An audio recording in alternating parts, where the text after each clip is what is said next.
ಎಲ್ಲರಿಗೂ ನಮಸ್ಕಾರ. Curious minds Kannada YouTube ಚಾನಲ್ಗೆ ಸ್ವಾಗತ. ನಾನು ನಿಮ್ಮ ಸೈನ್ಸ್ ಫೆಸಿಲಿಟೇಟರ್ ಪೂಜಾ.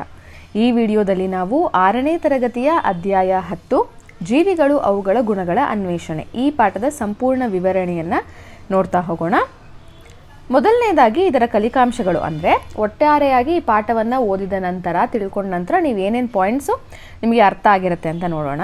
ಮೊದಲನೆಯದಾಗಿ ನಮ್ಮ ಸುತ್ತಲಿನ ಜೀವಿಗಳು ಮತ್ತು ನಿರ್ಜೀವ ವಸ್ತುಗಳು, ಬೆಳವಣಿಗೆ, ವಿಸರ್ಜನೆ, ಶ್ವಾಸಕ್ರಿಯೆ, ಪ್ರಚೋದನೆ, ಸಂತಾನೋತ್ಪತ್ತಿ, ಬೀಜವು ಮೊಳೆಯಲು ಬೇಕಾದ ಅಗತ್ಯ ಪರಿಸ್ಥಿತಿಗಳು, ಸಸ್ಯಗಳಲ್ಲಿ ಬೆಳವಣಿಗೆ ಮತ್ತು ಚಲನೆ, ಒಂದು ಸಸ್ಯದ ಜೀವನ ಚಕ್ರ, ಸೊಳ್ಳೆಯ ಜೀವನ ಚಕ್ರ ಹಾಗೂ ಕಪ್ಪೆಯ ಜೀವನ ಚಕ್ರ. ಇದಿಷ್ಟು ಪಾಯಿಂಟ್ಸ್ಗಳನ್ನು ನೀವು ಈ ಪಾಠದಲ್ಲಿ ನೋಡ್ತಾ ಹೋಗ್ತೀರಾ. ಇನ್ನು ಈ ಪಾಠವನ್ನು ಸ್ಟಾರ್ಟ್ ಮಾಡೋದಾದರೆ ಮೊದಲನೇದಾಗಿ ಒಂದು ಚಟುವಟಿಕೆಯನ್ನು ಇಲ್ಲಿ ಕೊಟ್ಟಿದ್ದಾರೆ. ಚಟುವಟಿಕೆ 10.1 ನಾವೀಗ ದಾಖಲಿಸೋಣ. ನಮ್ಮ ಸುತ್ತ ಅಸಂಖ್ಯಾತ ವಸ್ತುಗಳಿವೆ. ಹೌದಲ್ವಾ, ನಮ್ಮ ಸುತ್ತಮುತ್ತ ಸಾಕಷ್ಟು ವಸ್ತುಗಳಿದೆ. ಯಾವ್ಯಾವ್ದಿರ್ಬೋದಪ್ಪ? ಪೆನ್ಸಿಲ್ಲು, ನೀವು ಓದುತ್ತಿರುವ ಪುಸ್ತಕ ಅಥವಾ ಆಚೆ ಇರುವಂತಹ ಪಾರಿವಾಳ. ಇದಷ್ಟೇ ಅಲ್ಲದೆ ಸಾಕಷ್ಟು ಬೇರೆ ಬೇರೆ ವಸ್ತುಗಳನ್ನು ಕೂಡ ನೀವು ನಿಮ್ಮ ಸುತ್ತಮುತ್ತ ನೋಡಬಹುದು. ಹೌದಲ್ವಾ, ನೀವಿವಾಗ ಏನು ಮಾಡ್ತಾ ಇದ್ದೀರಾ? ಮೊಬೈಲ್ ಇಟ್ಕೊಂಡಿದ್ದೀರಾ. ಮೊಬೈಲ್ ಇಟ್ಕೊಂಡು ಪಾಠನ ಕೇಳ್ತಾ ಇದ್ದೀರಾ. ಆಮೇಲೆ ನಿಮ್ಮ ಮುಂದೆ ಒಂದು ಟೇಬಲ್ ಇರಬಹುದು, ಅದರ ಹತ್ರ ಒಂದು ದೀಪ ಇರಬಹುದು, ಪೆನ್ ಇರಬಹುದು, ಪೆನ್ಸಿಲ್ ಇರಬಹುದು. ಸೊ ಸಾಕಷ್ಟು ವಸ್ತುಗಳನ್ನು ನೀವೇನು ಮಾಡ್ತಾ ಇದ್ದೀರಾ? ನಿಮ್ಮ ಸುತ್ತಮುತ್ತ ನೋಡ್ತಾ ಇದ್ದೀರಾ. ಕೋಷ್ಟಕ 10.1 ಪಟ್ಟಿ ಮಾಡಿ. ನಿಮ್ಮ ತಿಳುವಳಿಕೆಯ ಆಧಾರದ ಮೇಲೆ ಅವುಗಳಲ್ಲಿ ಪ್ರತಿಯೊಂದನ್ನು ಜೀವಂತ ಅಥವಾ ನಿರ್ಜೀವ ಎಂದು ಕಂಬ ಸಾಲು 2ರಲ್ಲಿ ಗುರುತಿಸಿ. ಇಲ್ಲೊಂದು ಟೇಬಲನ್ನು ಕೊಟ್ಟಿದ್ದಾರೆ. ಅದರಲ್ಲಿ ನೀವು ಜೀವಂತ ಇದೆಯಾ ವಸ್ತು ಅಥವಾ ನಿರ್ಜೀವ ಇದೆಯಾ ಅನ್ನೋದನ್ನು ನೀವು ದಾಖಲಿಸಬೇಕು. ಅವುಗಳನ್ನು ಜೀವಂತ ಅಥವಾ ನಿರ್ಜೀವ ಎಂದು ವರ್ಗೀಕರಿಸಲು ಒಂದು ಕಾರಣವನ್ನು ಕಂಬ ಸಾಲು 3ರಲ್ಲಿ ಬರೆಯಿರಿ. ಆ ವಸ್ತು ನೀವು ಯಾಕೆ ಜೀವಂತ ಅಂತ ಹೇಳ್ತೀರಾ, ಬದುಕಿದೆ ಅಂತ ಹೇಳ್ತೀರಾ, ಅಥವಾ ಅದು ನಿರ್ಜೀವ, ಜೀವ ಇಲ್ಲ ಅಂತ ಯಾಕೆ ಹೇಳ್ತೀರಾ ಅನ್ನೋ ರೀಸನನ್ನು ಕೂಡ ನೀವು ಬರಿಬೇಕು. ನೋಡಿ, ಇಲ್ಲಿ ಆಲ್ರೆಡಿ ನಾನು ಬರೆದಿದ್ದೀನಿ. ಪೆನ್ಸಿಲ್ ಜೀವಂತ ಅಥವಾ ನಿರ್ಜೀವ, ಅದರಲ್ಲಿ ನಿರ್ಜೀವ. ಏನಕ್ಕೆ ಅದು ನಿರ್ಜೀವ ಅಂತ ಇದ್ದೀನಿ ನಾನು? ಅದು ಉಸಿರಾಡೋದಿಲ್ಲ. ಪುಸ್ತಕ ಕೂಡ ನಿರ್ಜೀವ, ಯಾಕೆಂದರೆ ಅದು ಉಸಿರಾಡುವುದಿಲ್ಲ. ಪಾರಿವಾಳ ಜೀವಂತ. ಏನಕ್ಕೆ ಜೀವಂತ ಅಂತ ಇದ್ದೀನಿ ನಾನು? ಅದು ಉಸಿರಾಡುತ್ತದೆ.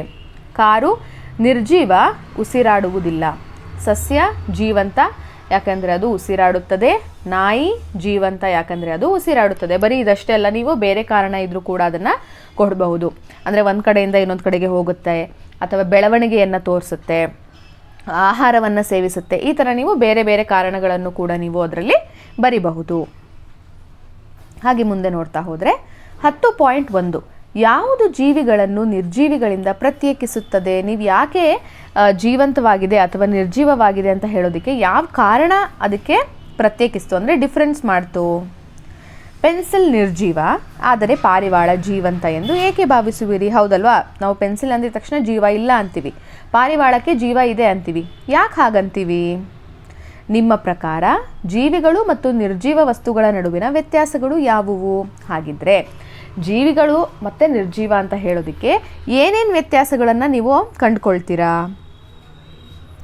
ಚಲನೆಯನ್ನು ಜೀವಿಗಳ ಲಕ್ಷಣ ಎಂದು ಕರೆದರೆ ರಸ್ತೆಯಲ್ಲಿ ಕಾರುಗಳು ಚಲಿಸುತ್ತವೆ. ಹಾಗಾದರೆ ಕಾರು ಜೀವಂತವಾಗಿದೆ ಎಂದು ಅರ್ಥವೇ? ಇವಾಗ ನಾನು ನಿಮಗೆ ಇದು ಜೀವಿ, ಇದು ನಿರ್ಜೀವಿ ಅಂತ ಹೇಳೋದಕ್ಕೆ ಏನೇನು ಹೇಳ್ತೀರಾ ಅಂತ ಕೇಳಿದ್ರೆ ನೀವು ಹೇಳ್ಬೋದು. ಜೀವಿಗಳು ಉಸಿರಾಡುತ್ತೆ, ಚಲಿಸುತ್ತೆ, ಆಹಾರ ಸೇವಿಸುತ್ತೆ, ಬೆಳೆಯುತ್ತೆ, ಆಮೇಲೆ ಸಂತಾನೋತ್ಪತ್ತಿ ಅಂದರೆ ಮರಿಗಳಿಗೆ ಜನ್ಮ ನೀಡುತ್ತೆ. ಅದಕ್ಕೆ ನಾವು ಇದನ್ನು ಜೀವಿ ಅಂತೀವಿ. ನಿರ್ಜೀವ ವಸ್ತುಗಳು ಇದು ಯಾವ ಕೆಲಸವನ್ನು ಮಾಡೋದಿಲ್ಲ, ಅದಕ್ಕೆ ನಾವು ಅದಕ್ಕೆ ಜೀವ ಇಲ್ಲ ಅಂತೀವಿ ಅಂತ ಹೇಳ್ತೀರಾ. ಹಾಗೆಯೇ ಆದರೆ ಕಾರು ರೋಡಲ್ಲಿ ಚಲಿಸುತ್ತೆ, ಹೌದಲ್ವಾ? ನಾವೇನಂದ್ವಿ? ಜೀವಿಗಳು ಅಂತಂದರೆ ಚಲನೆ ಅಂತ. ಹಾಗಿದ್ರೆ ಕಾರೂ ಚಲಿಸುತ್ತೆ ಅನ್ನೋದಾದರೆ ಅದನ್ನು ನಾವು ಜೀವಿ ಅಂತ ಹೇಳ್ತೀವಾ? ಇಲ್ಲ, ನಿರ್ಜೀವ ಅಂತೀವಿ. ಏನಕ್ಕಂದರೆ ಕಾರು ತಂತಾನೇ ಚಲಿಸೋದಿಲ್ಲ, ಅದಾಗದೇ ಚಲಿಸುತ್ತಾ? ಇಲ್ಲ, ಅದರೊಳಗಡೆ ಮನುಷ್ಯರು ಕುತ್ಕೊಂಡು ಅದನ್ನು ಚಲಿಸಿದ್ರೆ ಮಾತ್ರ ಅಲ್ವಾ ಅದು ಚಲನೆಯನ್ನು ತೋರಿಸುತ್ತೆ, ಅದಾಗದೇ ಅದು ಚಲಿಸಲ್ಲ. ಸೊ ಯಾವ ವಸ್ತುಗಳು ತಾನಾಗಿಯೇ ಚಲನೆಯನ್ನು ತೋರಿಸುತ್ತೋ ಅಂತಹ ವಸ್ತುಗಳನ್ನು ನಾವು ಜೀವಿಗಳು ಅಂತ ಕರಿತೀವಿ. ಸೊ ಕಾರು ನಿರ್ಜೀವ. ನಿಮ್ಮ ಸುತ್ತಲಿನ ವಸ್ತುಗಳನ್ನು ಜೀವಂತ ಅಥವಾ ನಿರ್ಜೀವ ಎಂದು ವರ್ಗೀಕರಿಸಲು ನೀವು ನಿಮ್ಮೊಂದಿಗೆ ಅದನ್ನು ಹೋಲಿಸಿಕೊಳ್ಳಬಹುದು. ಕರೆಕ್ಟ್ ಅಲ್ವಾ? ಯಾವುದು ಜೀವಿ, ಯಾವುದು ನಿರ್ಜೀವಿ ಅಂತ ಹೇಳಬೇಕಾದ್ರೆ ನಿಮ್ಮೊಂದಿಗೆ ಅದನ್ನು ನೀವು ಕಂಪೇರ್ ಮಾಡ್ಕೊಳ್ಳಿ. ಫಾರ್ ಎಕ್ಸಾಂಪಲ್, ಇವಾಗ ನಾನು ನನ್ನ ಜೊತೆಗೆ ಒಂದು ಯಾವುದನ್ನು ಕಂಪೇರ್ ಮಾಡ್ಕೊಳ್ಳೋಣ, ಪೆನ್ಸಿಲನ್ನು ಕಂಪೇರ್ ಮಾಡ್ಕೊಳ್ಳೋಣ, ಸರಿನಾ? ಜೀವಿಗಳು, ನಾವು ಬೆಳಿತೀವಿ, ಪೆನ್ಸಿಲ್ ಬೆಳೆಯಲ್ಲ. ನಾವು ಊಟ ತಿಂತೀವಿ, ಆಹಾರ ಸೇವಿಸ್ತೀವಿ, ಪೆನ್ಸಿಲ್ ಆಹಾರ ಸೇವಿಸಲ್ಲ. ಆಮೇಲೆ ನಾವು ನಡಿತೀವಿ, ಚಲಿಸ್ತೀವಿ, ಪೆನ್ಸಿಲ್ ಅದಾಗದೆ ಚಲಿಸಲ್ಲ. ನಾವು ಸಂತಾನೋತ್ಪತ್ತಿ ಕ್ರಿಯೆಯನ್ನು ಮಾಡ್ತೀವಿ ಅಂತ ಅಂದರೆ ಮರಿಗಳಿಗೆ ಜನ್ಮವನ್ನು ನೀಡ್ತೀವಿ, ಪೆನ್ಸಿಲ್ಲು ಮರಿಗಳಿಗೆ ಜನ್ಮವನ್ನು ನೀಡೋದಿಲ್ಲ. ನಾವು ವಿಸರ್ಜನೆಯನ್ನು ಮಾಡ್ತೀವಿ ಅಂತ ಅಂದರೆ ಮೂತ್ರ ವಿಸರ್ಜನೆ ಇರ್ಬೋದು, ಬೆವರೋದಿರಬಹುದು, ವಿಸರ್ಜನೆಯನ್ನು ಮಾಡ್ತೀವಿ, ಆದರೆ ಪೆನ್ಸಿಲ್ಲು ವಿಸರ್ಜನೆಯನ್ನು ಮಾಡೋದಿಲ್ಲ. ನಾವು ಅಕಸ್ಮಾತ್ ಹೋಗ್ತಾ ಇರುವಾಗ ಹಿಂದಿಂದ ಯಾರಾದರೂ ಹೆಸರನ್ನು ಕರೆದ್ರೆ ನಾವು ತಿರುಗಿ ನೋಡ್ತೀವಿ, ಹೌದು ತಾನೆ? ಅದೇ ಪೆನ್ಸಿಲ್ನ ಯಾರಾದರೂ ಪೆನ್ಸಿಲ್ ತಿರುಗಿ ನೋಡು ಅಂತಂದರೆ ಪೆನ್ಸಿಲ್ ತಿರುಗುತ್ತಾ? ಇಲ್ಲ ಅಲ್ವಾ? ಸೊ ನಾವು ಪ್ರಚೋದನೆಗೆ ಪ್ರತಿಕ್ರಿಯಿಸ್ತೀವಿ, ಆದರೆ ಪೆನ್ಸಿಲ್ಲು ಯಾವುದೇ ತರಹದ ಪ್ರತಿಕ್ರಿಯೆಯನ್ನು ಅದು ನೀಡೋದಿಲ್ಲ. ಹಾಗೆ ಮುಂದೆ ನೋಡ್ತಾ ಹೋದರೆ, ಜೀವಿಗಳನ್ನು ನಿರ್ಜೀವ ವಸ್ತುಗಳಿಂದ ಭಿನ್ನವಾಗಿಸಲು ಕೆಲವು ಸಾಮಾನ್ಯ ಗುಣಗಳು ಯಾವ್ಯಾವುದು ಅಂತ ನೋಡೋಣ ಇರಿ. ಜೀವಿ ಮತ್ತು ನಿರ್ಜೀವಿಗಳ ನಡುವಿನ ವ್ಯತ್ಯಾಸವನ್ನು ಗುರುತಿಸುವ ಗುಣಗಳಲ್ಲಿ ಚಲನೆಯು ಒಂದು. ಅಂದರೆ ಇವಾಗ ಜೀವಿ ನಿರ್ಜೀವಿ ಅಂತ ಹೇಳಬೇಕು ಅಂದರೆ ಅದು ಚಲನೆಯನ್ನು ತೋರಿಸುತ್ತೆ ಅಂತ ಹೇಳ್ತಾ ಇದ್ದಾರೆ. ಪ್ರಾಣಿಗಳಂತೆ ಸಸ್ಯಗಳು ಒಂದು ಸ್ಥಳದಿಂದ ಮತ್ತೊಂದು ಸ್ಥಳಕ್ಕೆ ಚಲಿಸುವುದಿಲ್ಲ. ಅವುಗಳು ಜೀವಂತ ಎಂದು ಹೇಗೆ ಪರಿಗಣಿಸುವಿರಿ? ಹೌದಲ್ವಾ? ಸಸ್ಯಗಳನ್ನು ನಾವು ಜೀವಂತ ಅಂತ ಹೇಳ್ತೀವಿ, ಆದರೆ ಅದು ಒಂದು ಕಡೆಯಿಂದ ಇನ್ನೊಂದು ಕಡೆಗೆ ನಮ್ಮ ಥರ ಓಡಾಡುತ್ತಾ? ಇಲ್ಲ, ಆದರೂ ಅದನ್ನು ಜೀವಂತ ಅಂತೀವಿ. ಯಾಕೆ ನೋಡೋಣ ಬನ್ನಿ. ಸಸ್ಯಗಳು ಒಂದು ಸ್ಥಳದಿಂದ ಮತ್ತೊಂದು ಸ್ಥಳಕ್ಕೆ ಚಲಿಸದಿದ್ದರೂ ಅವು ಕೆಲವು ರೀತಿಯ ಚಲನೆಗಳನ್ನು ತೋರಿಸುತ್ತೆ. ನಮ್ಮ ಥರ ಅದು ಒಂದು ಪ್ಲೇಸಿಂದ ಇನ್ನೊಂದು ಪ್ಲೇಸಿಗೆ ಓಡಾಡಲಿಲ್ಲ ಅಂತಂದರೂ ಕೂಡ ಚಲನೆಯನ್ನು ತೋರಿಸುತ್ತೆ. ನಿಮಗೆ ಗೊತ್ತಾದ ಯಾವ ಥರ ಚಲನೆಯನ್ನು ತೋರಿಸುತ್ತೆ ಅಂತ? ನಿಮಗೆ ಗೊತ್ತಿರುತ್ತೆ, ಆದರೆ ಸಡನ್ನಾಗಿ ಫ್ಲ್ಯಾಶ್ ಆಗ್ತಾ ಇರಲ್ಲ. ಹೂಗಳ ಅರಳುವಿಕೆ ಸಸ್ಯಗಳಲ್ಲಿನ ಚಲನೆಯ ಉದಾಹರಣೆಗಳಲ್ಲಿ ಒಂದಾಗಿದೆ. ಹೂವು ಅರಳುತ್ತೆ ನೋಡಿ, ಈ ಥರ ಮೊಗ್ಗಿರೋದು ಏನಾಗ್ತಾ ಇದೆ, ಚಿಕ್ಕ ಚಿಕ್ಕದಾಗಿ ಓಪನ್ ಆಗಿ ಲಾಸ್ಟಿಗೆ ಅದು ಕಂಪ್ಲೀಟ್ ಆಗಿ ಅರಳುತ್ತೆ. ಅದು ಕೂಡ ಸಸ್ಯಗಳಲ್ಲಿ ತೋರಿಸುವಂತಹ ಒಂದು ಚಲನೆಗೆ ಉದಾಹರಣೆಯಾಗಿದೆ. ಸಸ್ಯಗಳಲ್ಲಿನ ಚಲನೆಯ ಮತ್ತೊಂದು ಉದಾಹರಣೆ ಕೀಟಹಾರಿ ಸಸ್ಯಗಳಲ್ಲಿ ಕಂಡುಬರುತ್ತದೆ. ಕೀಟಹಾರಿ ಸಸ್ಯ ಅಂತ ಅಂದರೆ ಏನು? ಅವು ಏನು ಮಾಡ್ತವೆ? ಕೀಟಗಳನ್ನು ಅವಲಂಬಿಸಿರುತ್ತೆ. ಅಂದರೆ ಕೀಟಹಾರಿ ಸಸ್ಯಗಳು ತಮ್ಮ ಪೋಷಣೆಗಾಗಿ ಕೀಟಗಳನ್ನು ಅವಲಂಬಿಸಿವೆ. ಅಂದರೆ ಕೀಟಗಳಿಂದ ಅವುಗಳ ಪೋಷಣೆ, ಅವುಗಳಿಗೆ ಬೇಕಾದಂತಹ ನ್ಯೂಟ್ರಿಷನನ್ನು ಅದು ತಗೊಳುತ್ತೆ. ಹಾಗಿದ್ದರೆ ನಿಮಗೆ ಗೊತ್ತಿರೋ ಹಾಗೆ ಸಸ್ಯಗಳೆಲ್ಲ ತಮ್ಮ ಆಹಾರವನ್ನು ತಾವೇ ತಯಾರಿಸ್ಕೊಳ್ತವೆ, ಹೌದಲ್ವಾ? ಹಾಗಿದ್ರೆ ಈ ಕೀಟಹಾರಿ ಸಸ್ಯಗಳು ತಮ್ಮ ಆಹಾರವನ್ನು ತಯಾರಿಸ್ಕೊಳ್ಳಲ್ವಾ? ಯಾಕಂದರೆ ಅವು ಕೀಟ ತಿಂತಾವಲ್ಲ, ಸೊ ಆಹಾರ ತಯಾರಿಸ್ಕೊಳ್ತಾವ? ಓಕೆ ನೋಡಿ, ಇವಾಗ ನೀವು ಅಡುಗೆ ಮಾಡ್ಕೊಳ್ತೀರಾ ನಿಮ್ಮ ಮನೆಯಲ್ಲಿ, ನೀವೇ ತಿಂತೀರಾ. ಅಕಸ್ಮಾತ್ ನಿಮಗೆ ಸ್ವಲ್ಪ ಹುಷಾರು ತಪ್ಪಿತು ಅಂತ ಅಂದ್ಕೊಳ್ಳಿ, ಸರಿನಾ? ಡಾಕ್ಟರ್ ಹತ್ರ ಹೋಗ್ತೀರಾ, ಸುಸ್ತಾಗ್ತಾ ಇದೆ ಅಂತೆಲ್ಲ ಹೇಳಿದಾಗ ಅವರು ಓಕೆ ನಿಮಗೆ ಏನೋ ವಿಟಮಿನ್ ಡಿಫಿಷಿಯನ್ಸಿ ಇರಬಹುದು, ವಿಟಮಿನ್ ಕಡಿಮೆ ಆಗಿರಬಹುದು, ಅಥವಾ ಕ್ಯಾಲ್ಶಿಯಂ ಡಿಫಿಷಿಯನ್ಸಿ ಇರಬಹುದು ಅಂತ ಏನು ಮಾಡ್ತಾರೆ ಅವರು? ಮಾತ್ರೆಗಳನ್ನು ಕೊಡ್ತಾರೆ, ಹೌದಲ್ವಾ?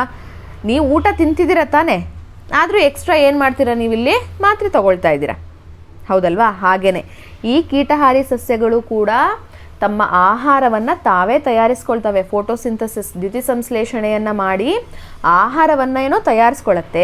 ಆದರೆ ಅವುಗಳಿಗೆ ಬೇಕಾದಂತಹ ಕೆಲವೊಂದು ಪೋಷಕಾಂಶಗಳು, ನ್ಯೂಟ್ರಿಯೆಂಟ್ಸು ತಮ್ಮ ಆಹಾರದಲ್ಲಿ, ಅವುಗಳು ತಯಾರಿಸ್ಕೊಳ್ಳುವಂತಹ ಆಹಾರದಲ್ಲಿ ಆ ಗಿಡಗಳಿಗೆ ಸಿಗೋದಿಲ್ಲ.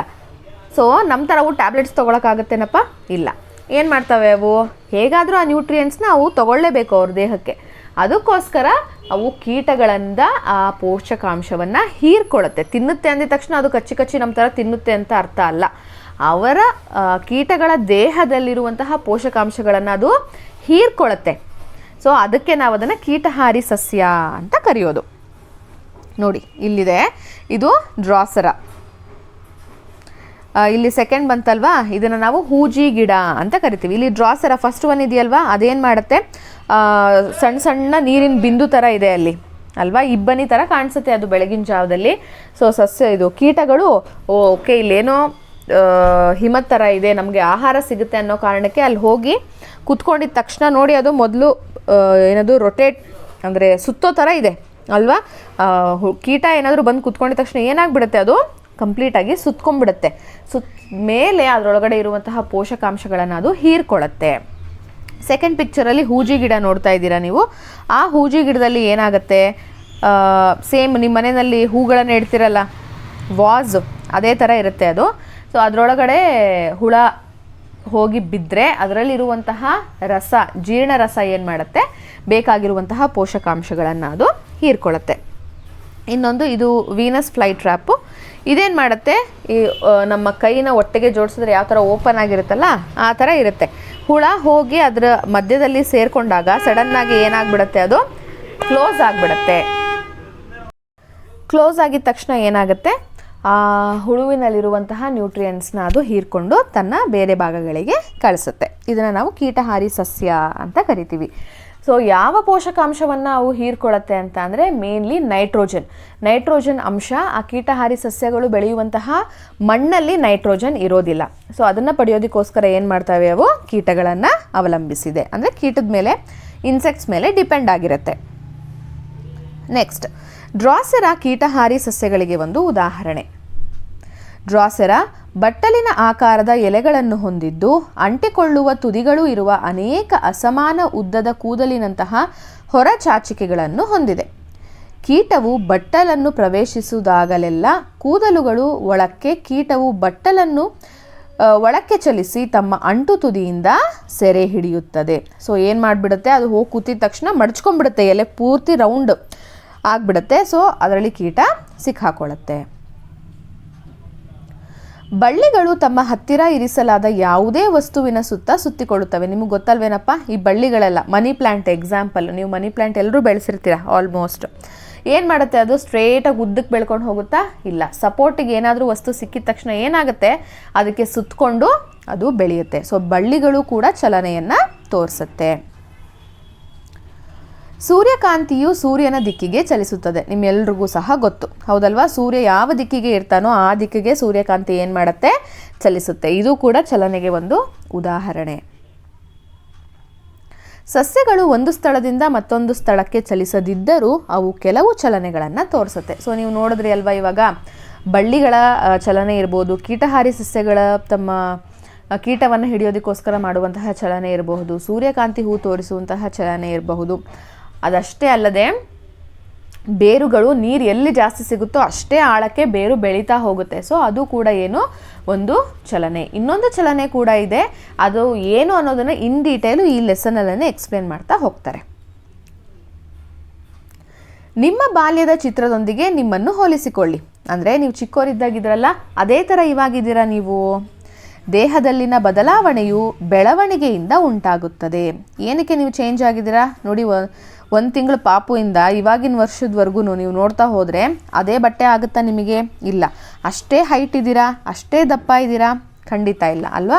ನಿಮ್ಮ ದೇಹದಲ್ಲಿ ಏನಾಗ್ತಾ ಇದೆ, ಬದಲಾವಣೆ ಆಗ್ತಾ ಇದೆ. ಅದನ್ನು ನಾವು ಬೆಳವಣಿಗೆ ಅಂತ ಕರಿತೀವಿ.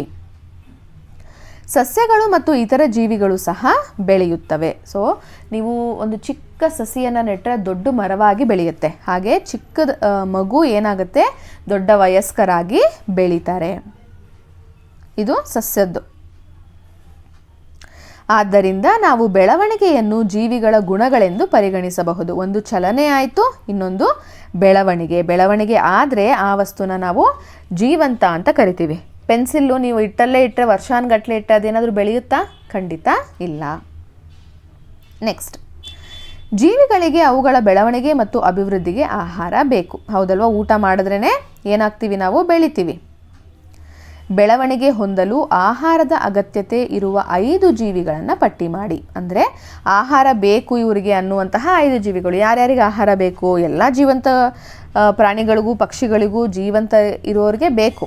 ಆದರೆ 5 ಪಟ್ಟಿ ಮಾಡಿ ಅಂದಿರೋದ್ರಿಂದ ಮನುಷ್ಯರು, ನಾಯಿ, ಬೆಕ್ಕು, ಸಸ್ಯ, ಪಾರಿವಾಳ, ಹಸು.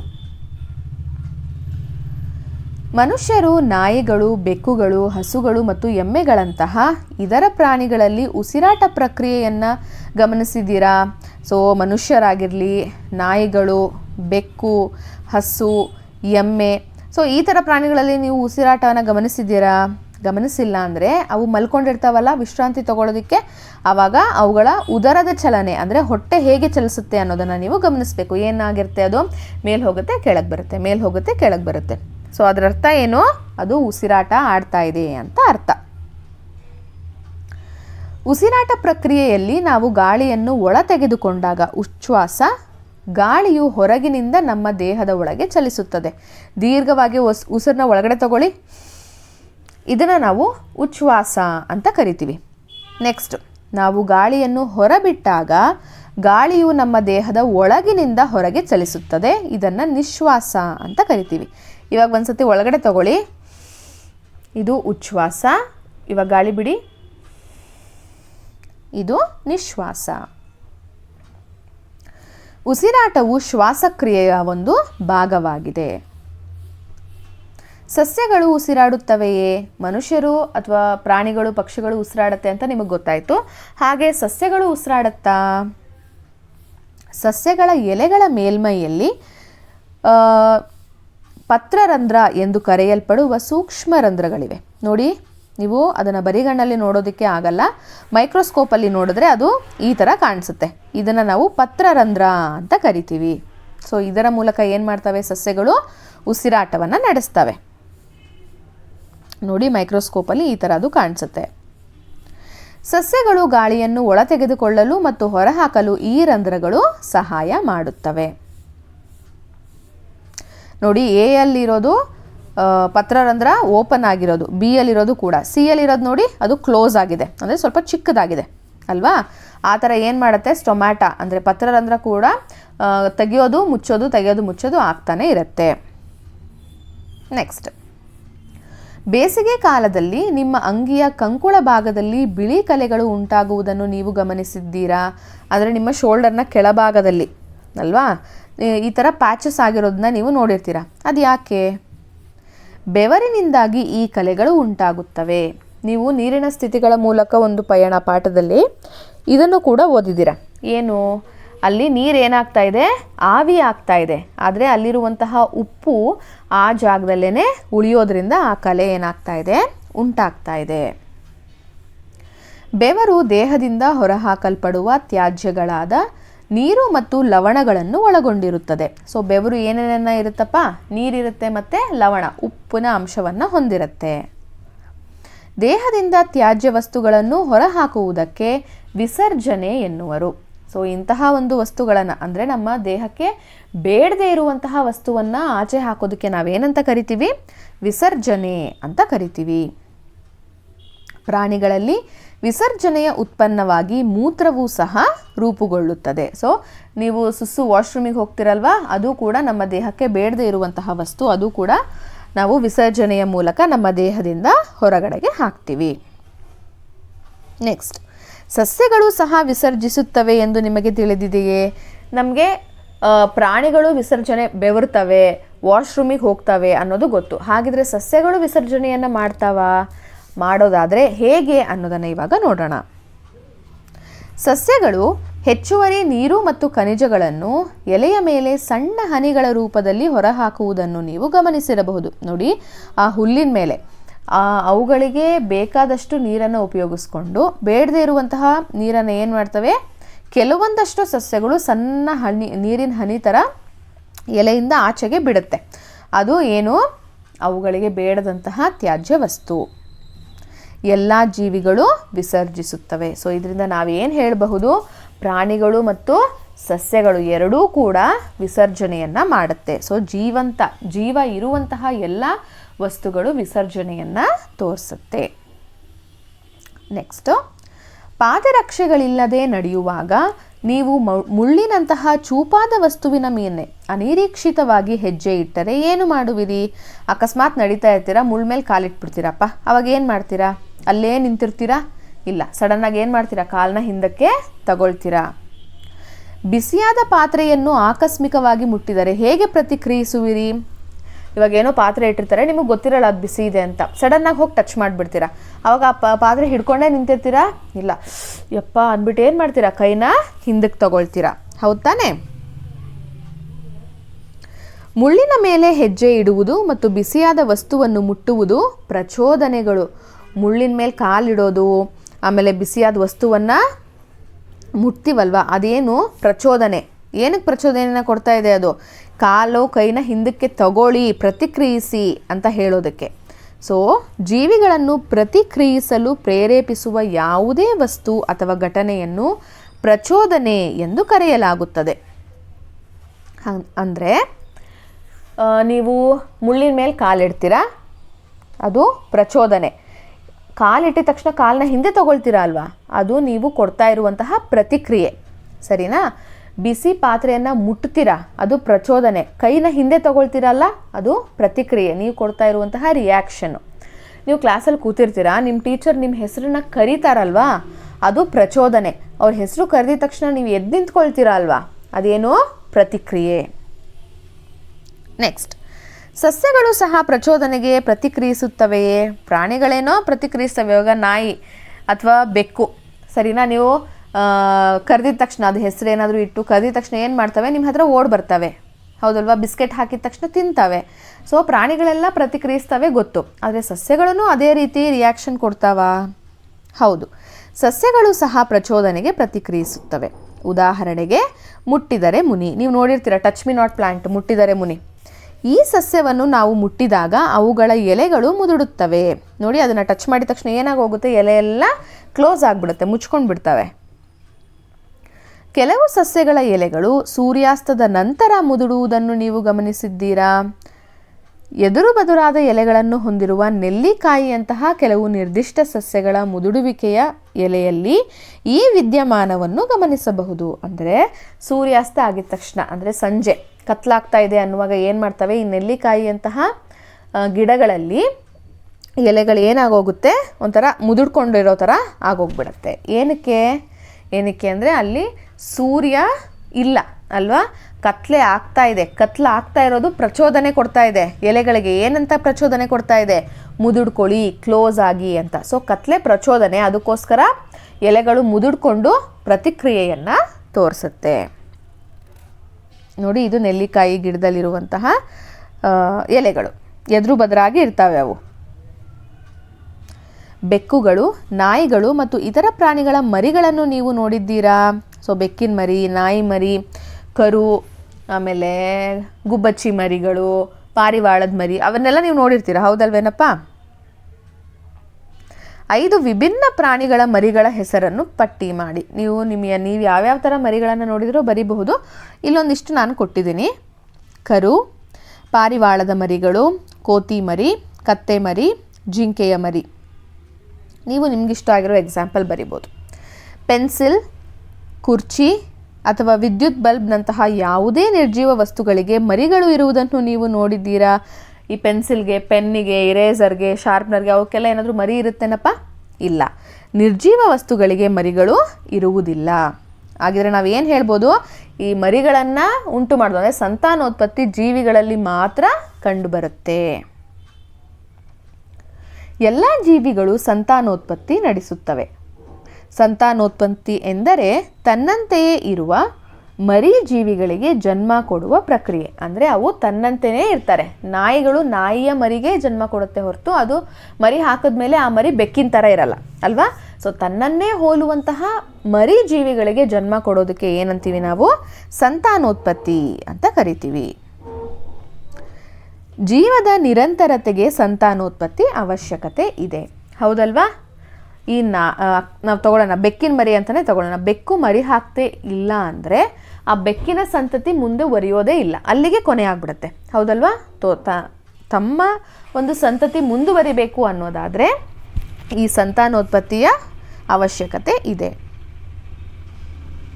ಒಂದು ಜೀವಿಯು ಜೀವಂತವಾಗಿರಲು ಅಗತ್ಯವಾಗಿರುವ ಆಹಾರ, ಗಾಳಿ ಮತ್ತು ನೀರಿನಂತಹ ಎಲ್ಲ ಸಂಪನ್ಮೂಲಗಳು ಲಭ್ಯವಿದ್ದರೂ ಮೇಲೆ ತಿಳಿಸಿದ ಎಲ್ಲ ಗುಣಗಳನ್ನು ಪ್ರದರ್ಶಿಸಲು ಜೀವಿಗೆ ಸಾಧ್ಯವಾಗದಿದ್ದಾಗ ಅದು ಸತ್ತಿದೆ ಎಂದು ಹೇಳಲಾಗುತ್ತೆ. ಆಹಾರ, ನೀರು, ಗಾಳಿ, ಬೆಳಕು ಎಲ್ಲ ಇದ್ದರೂ ಕೂಡ ಬೆಳೀದೆ, ಆಹಾರ ತಿನ್ನದೆ, ಉಸಿರಾಡದೆ, ವಿಸರ್ಜನೆ ಮಾಡದೆ, ಏನು ಪ್ರತಿಕ್ರಿಯೆ ಕೊಡದೆ ಇದ್ದರೆ ನಾವೇನಂತ ಹೇಳ್ತೀವಿ? ಆ ವಸ್ತು ಸತ್ತಿದೆ ಅಂತ ಹೇಳ್ತೀವಿ. ಎಲ್ಲ ಜೀವಿಗಳು ಕೆಲವು ಸಾಮಾನ್ಯ ಗುಣಗಳನ್ನು ಪ್ರದರ್ಶಿಸುತ್ತೆ. ಇವಾಗ ನಾವು ಆಲ್ರೆಡಿ ಎಕ್ಸ್ಪ್ಲೇನ್ ಮಾಡಿದ್ದೀವಿ. ಸೊ ಅದು ಯಾವ್ಯಾವ ಗುಣ ಅಂತ ಒಂದ್ಸತಿ ನೋಡೋಣ. ಎಲ್ಲ ಜೀವಿಗಳು ಚಲನೆಯನ್ನು ಪ್ರದರ್ಶಿಸುತ್ತದೆ, ಆಹಾರ ಸೇವಿಸುತ್ತವೆ, ಬೆಳೆಯುತ್ತವೆ, ಉಸಿರಾಡುತ್ತವೆ, ಸಂತಾನೋತ್ಪತ್ತಿ ನಡೆಸುತ್ತವೆ, ವಿಸರ್ಜಿಸುತ್ತವೆ, ಪ್ರಚೋದನೆಗೆ ತಕ್ಕ ಪ್ರತಿಕ್ರಿಯೆಯನ್ನು ನೀಡುತ್ತವೆ. ಸೊ ಕೊನೆಗೆ ಸಾಯುತ್ತವೆ. ಇದಿಷ್ಟು ಕೂಡ ಜೀವಿಗಳಿಗೆ ಇರುವಂತಹ ಸಾಮಾನ್ಯ ಗುಣಲಕ್ಷಣಗಳು. ಇದನ್ನು ನೀವು ನಿರ್ಜೀವಿಗಳಿಗೆ ಕಂಪೇರ್ ಮಾಡ್ತೀವಿ ಅನ್ನೋದಾದರೆ ಅವು ಚಲಿಸಲ್ಲ, ಯಾವುದೇ ತರಹದ ಆಹಾರವನ್ನು ಸೇವಿಸಲ್ಲ. ಎಕ್ಸಾಂಪಲ್ಲು ಒಂದು ವಾಟರ್ ಬಾಟಲ್ ತಗೊಳ್ಳಿ. ಬಾಟಲ್ ಬೆಳೆಯುತ್ತಾ? ಇಲ್ಲ. ಉಸಿರಾಡುತ್ತಾ? ಇಲ್ಲ. ಮರಿ ಹಾಕುತ್ತಾ? ಇಲ್ಲ. ಬೆವರು ಅಥವಾ ಮೂತ್ರವನ್ನು ವಿಸರ್ಜಿಸುತ್ತಾ? ಇಲ್ಲ.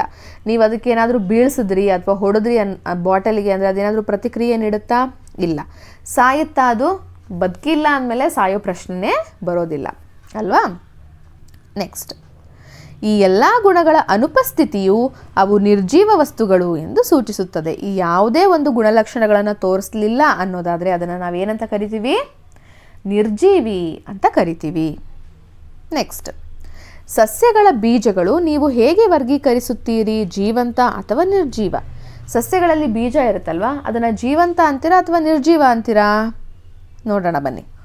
ಸಸ್ಯಗಳಲ್ಲಿನ ಈ ಕೆಲವು ವಿಶಿಷ್ಟ ಗುಣಗಳನ್ನು ಗಮನಿಸಲು ಬೀಜವು ಮೊಳಕೆ ಒಡೆಯುವ ವಿಧಾನವನ್ನು ತಿಳಿಯೋಣ. ಬೀಜ ಮೊಳಕೆ ಒಡೆಯೋದು ನೀವು ಯೂಶ್ವಲಿ ನೋಡಿರ್ತೀರ. ನಿಮ್ಮ ಮಮ್ಮಿ ಏನು ಮಾಡ್ತಾರೆ, ಕೆಲವು ಕಾಳುಗಳನ್ನು ತೆಗೆದುಕೊಂಡು ಚೆನ್ನಾಗಿ ತೊಳೆದು ಒಂದು ಬಟ್ಟೆನಲ್ಲಿ ಹಾಕಿ ನೀಟಾಗಿ ಗಂಟು ಕಟ್ಟಿ ಇಟ್ಬಿಡ್ತಾರೆ.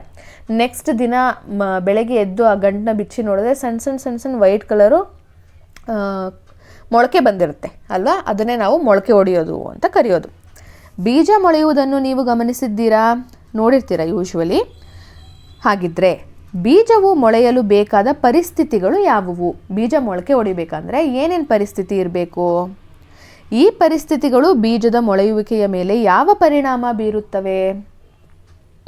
ಅದನ್ನೆಲ್ಲ ಒಂದೊಂದೇ ನೋಡ್ತಾ ಹೋಗೋಣ. ಚಟುವಟಿಕೆ 10.2. ತೋಟದ ಮಣ್ಣಿನಿಂದ ತುಂಬಿದ ಒಂದೇ ರೀತಿಯ 4 ಮಡಿಕೆಗಳನ್ನು ತೆಗೆದುಕೊಳ್ಳಿ. ಪ್ರತಿ ಮಡಿಕೆಯಲ್ಲಿ 4 ಹುರುಳಿ ಬೀಜಗಳನ್ನು ಬಿತ್ತನೆ ಮಾಡಿ. ಮಣ್ಣೊಳಗಡೆ ಹುರುಳಿ ಬೀಜ ಇಡಬೇಕು. ಈ ಮಡಿಕೆಗಳನ್ನು ಈ ಕೆಳಗಿನ ವಿಭಿನ್ನ ಪರಿಸ್ಥಿತಿಗಳಲ್ಲಿ 15 ದಿನಗಳವರೆಗೆ ಇರಿಸಿ. ಇಲ್ಲೊಂದಿಷ್ಟು ಪರಿಸ್ಥಿತಿಗಳನ್ನು ಕೊಟ್ಟಿದ್ದಾರೆ, ಆ ಥರ 15 ದಿನ ಅದನ್ನು ಇಡಬೇಕು. ನೋಡಿ, ಈ ಥರ ಕೊಟ್ಟಿದ್ದಾರೆ ಅವರು. ಆಯಿತಾ? ಸೊ ಒಂದು ಮಡಿಕೆಗೆ ನೀರು ಹಾಕಬಾರ್ದು, ಬಿ ಮಡಿಕೆಗೆ ಜಾಸ್ತಿ ನೀರು ಹಾಕಿ ಬಿಸಿಲಲ್ಲಿ ಇಡಬೇಕು, ಸಿ ಮಡಿಕೆನ ಕತ್ತಲಲ್ಲಿ ಇಡಬೇಕು, ಮತ್ತು ಡಿ ಮಡಿಕೆನ ಸ್ವಲ್ಪ ನೀರು ಹಾಕಿಬಿಟ್ಟು ಬಿಸಿಲಲ್ಲೇ ಇಡಬೇಕು.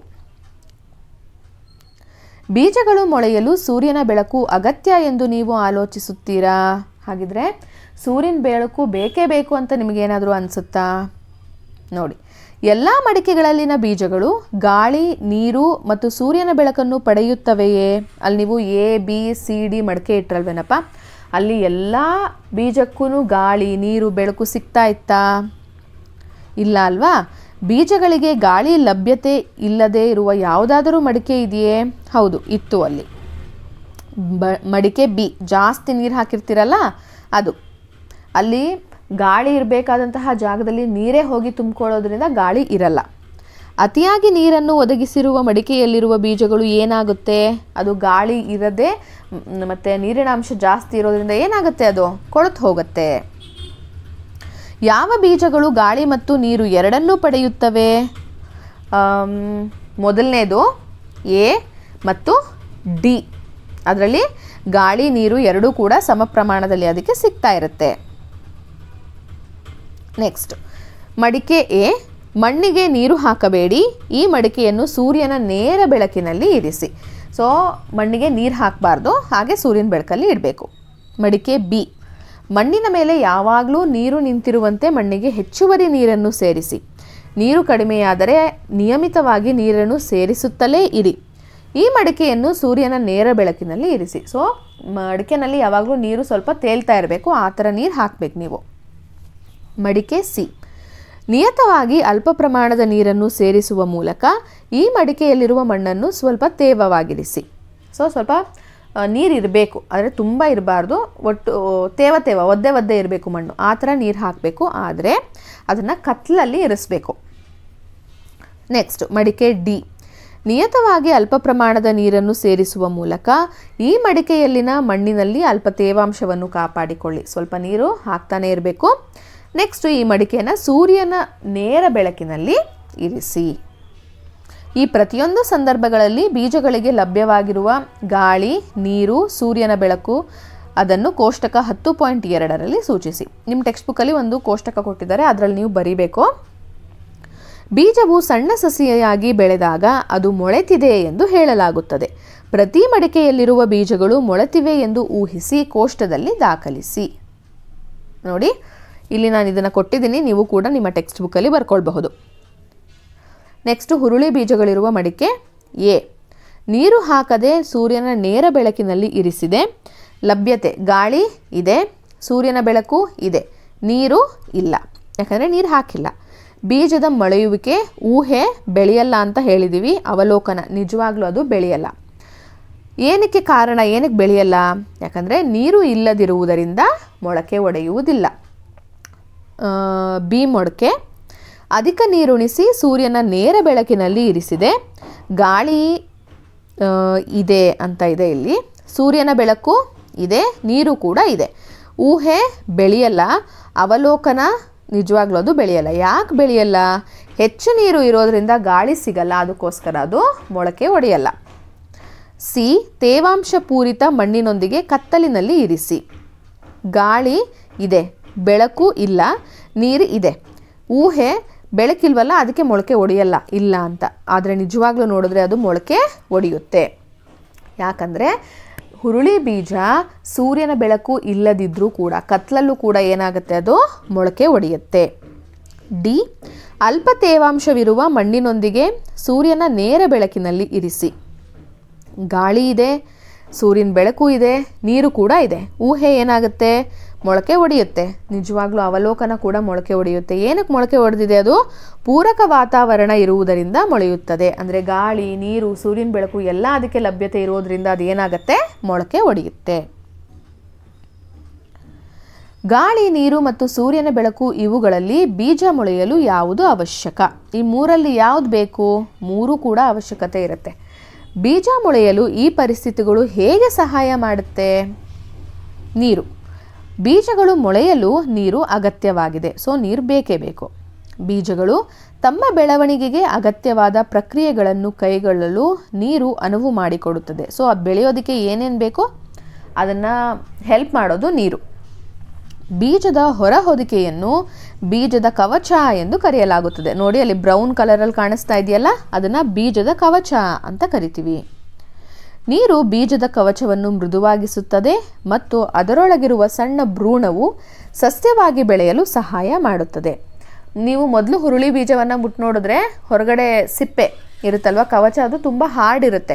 ಆದರೆ ನೀರಿಗೆ ಹಾಕಿದಾಗ ಅದೇನಾಗುತ್ತೆ, ಮೃದುವಾಗುತ್ತೆ, ಸಾಫ್ಟ್ ಆಗುತ್ತೆ. ಸಾಫ್ಟ್ ಆದಾಗ ಆ ಬೀಜದ ಒಳಗಡೆ ಮಧ್ಯದಲ್ಲಿ ಭ್ರೂಣ ಕಾಣಿಸ್ತಾ ಇದೆ ನೋಡಿ, ಚಿಕ್ಕ ಸಸ್ಯದ ಥರ, ಅದೇನಾಗುತ್ತೆ, ಅದು ಆ ಸಾಫ್ಟಾಗಿ ಕವಚ ಆಗಿದ ತಕ್ಷಣ ಬೀಜದಿಂದ ಅದು ಆಚೆ ಬರೋದಕ್ಕೆ ಸಹಾಯ ಆಗುತ್ತೆ. ನೆಕ್ಸ್ಟ್, ಗಾಳಿ ಮತ್ತು ಮಣ್ಣು. ಬೀಜಗಳು ಮೊಳಕೆ ಒಡೆಯಲು ಗಾಳಿಯ ಅಗತ್ಯವಾಗಿದೆ. ಅವು ಮಣ್ಣಿನ ಕಣಗಳ ನಡುವಿನ ಜಾಗದಲ್ಲಿ ಲಭ್ಯವಿರುವ ಗಾಳಿಯನ್ನು ಬಳಸುತ್ತವೆ. ಅದಲ್ಲದೆ ಮಣ್ಣಿನ ಕಣಗಳ ನಡುವಿನ ಅಂತರವು ಬೇರುಗಳು ಸುಲಭವಾಗಿ ಬೆಳೆಯಲು ಅನುವು ಮಾಡಿಕೊಡುತ್ತದೆ. ಅಂದರೆ ಇವಾಗ ಗಾಳಿ ಎಲ್ಲಿರುತ್ತೆ, ಮಣ್ಣಿನ ಕಣಗಳಲ್ಲಿ ಚಿಕ್ಕ ಚಿಕ್ಕ ಚಿಕ್ಕ ಚಿಕ್ಕ ಜಾಗ ಇರುತ್ತಲ್ಲ, ಅಲ್ಲಿರುತ್ತೆ. ಅದಷ್ಟೇ ಅಲ್ಲದೆ ಬೇರು ಮಣ್ಣೊಳಗಡೆ ಹೋಗೋದಕ್ಕೂ ಕೂಡ ಏನು ಮಾಡುತ್ತೆ, ಅದು ಹೆಲ್ಪ್ ಮಾಡುತ್ತೆ. ಬೆಳಕು ಮತ್ತು ಕತ್ತಲೆ ಪರಿಸ್ಥಿತಿ.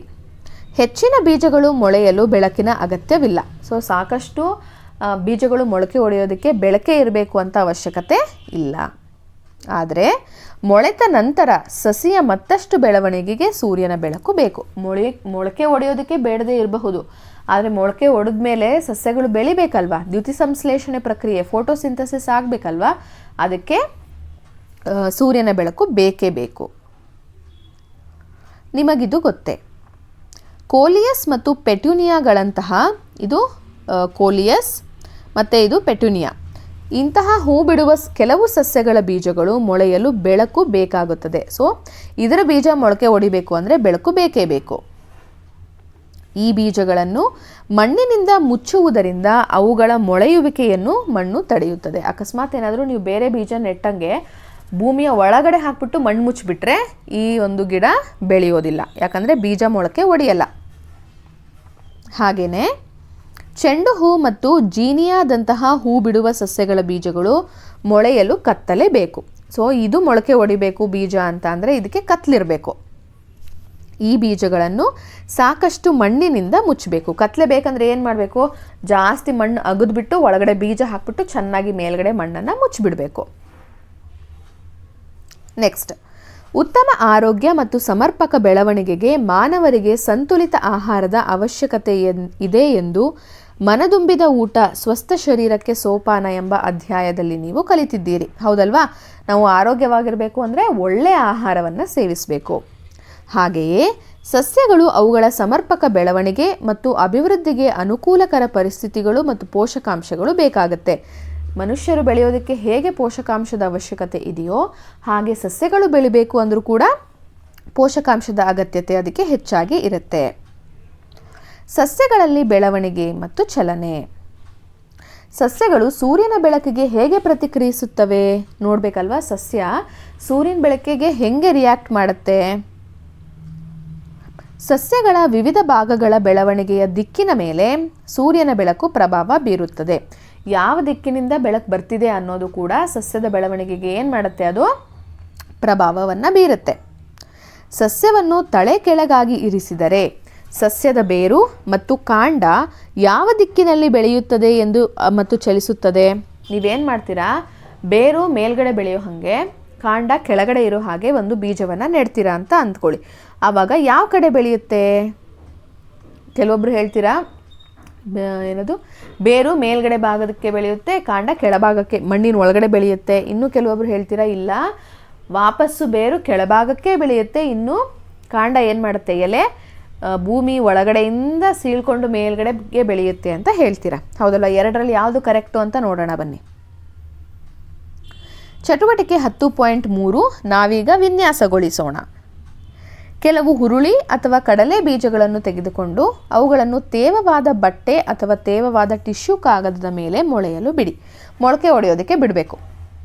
ಆಮೇಲೆ ಪ್ರತಿಯೊಂದು ಬೀಜಗಳು ಸಣ್ಣ ಬೇರು ಮತ್ತು ಸಣ್ಣ ಕಾಂಡವನ್ನು ಹೊಂದಿರುವ ಸಸಿಯಾಗುವವರೆಗೂ ಅವುಗಳನ್ನು ಮೊಳೆಯಲು ಬಿಡಿ. ಈಗ 3 ಗಾಜಿನ ಬೀಕರ್ಗಳು ಅಥವಾ ಬಟ್ಟಲುಗಳನ್ನು ತೆಗೆದುಕೊಳ್ಳಿ ಮತ್ತು ಅವುಗಳನ್ನು A, B ಮತ್ತು C ಎಂದು ಗುರುತಿಸಿ. 3 ಬೀಕರ್ ತಗೊಂಡು ಅದಕ್ಕೆ ABC ಅಂತ ಗುರುತು ಮಾಡಬೇಕು. 3 ಗಾಜಿನ ತಟ್ಟೆಗಳನ್ನು ತೆಗೆದುಕೊಂಡು ದಪ್ಪವಾದ ಮೃದು ಹತ್ತಿ ದಾರವನ್ನು ಬಳಸಿಕೊಂಡು ಪ್ರತಿ ತಟ್ಟೆಯ ಒಂದು ಬದಿಗೆ ದಪ್ಪವಾದ ಹೀರುವ ಕಾಗದವನ್ನು ಅಳವಡಿಸಿ. ಸೊ ದಾರದಿಂದ ಬೀಕರ್ಗೆ ಏನು ಕಟ್ಟಬೇಕು, ನೀವು ಒಂದು ಹೀರುವ ಕಾಗದವನ್ನು ಕಟ್ಟಬೇಕು. ಚಿತ್ರ 10.2ರಲ್ಲಿ ತೋರಿಸಿರುವಂತೆ ದಪ್ಪವಾದ ಮೃದು ಹತ್ತಿಯ ದಾರವನ್ನು ಬಳಸಿ ಯಾವುದೇ ಹಾನಿಯಾಗದಂತೆ ಪ್ರತಿ ತಟ್ಟೆಯಲ್ಲಿ ಒಂದು ಸಸಿಯನ್ನು ಇರಿಸಿ. ಮಧ್ಯಭಾಗದಲ್ಲಿ ಏನು ಮಾಡಬೇಕು, ಸಸಿಯನ್ನು ಇರಿಸಬೇಕು. ಈ ಚಿತ್ರದಲ್ಲಿ ಕೊಟ್ಟಿದ್ದಾರೆ ನೋಡಿ, ಮಧ್ಯದಲ್ಲಿ ದಾರ ಕಾಣಿಸ್ತಾ ಇದೆ.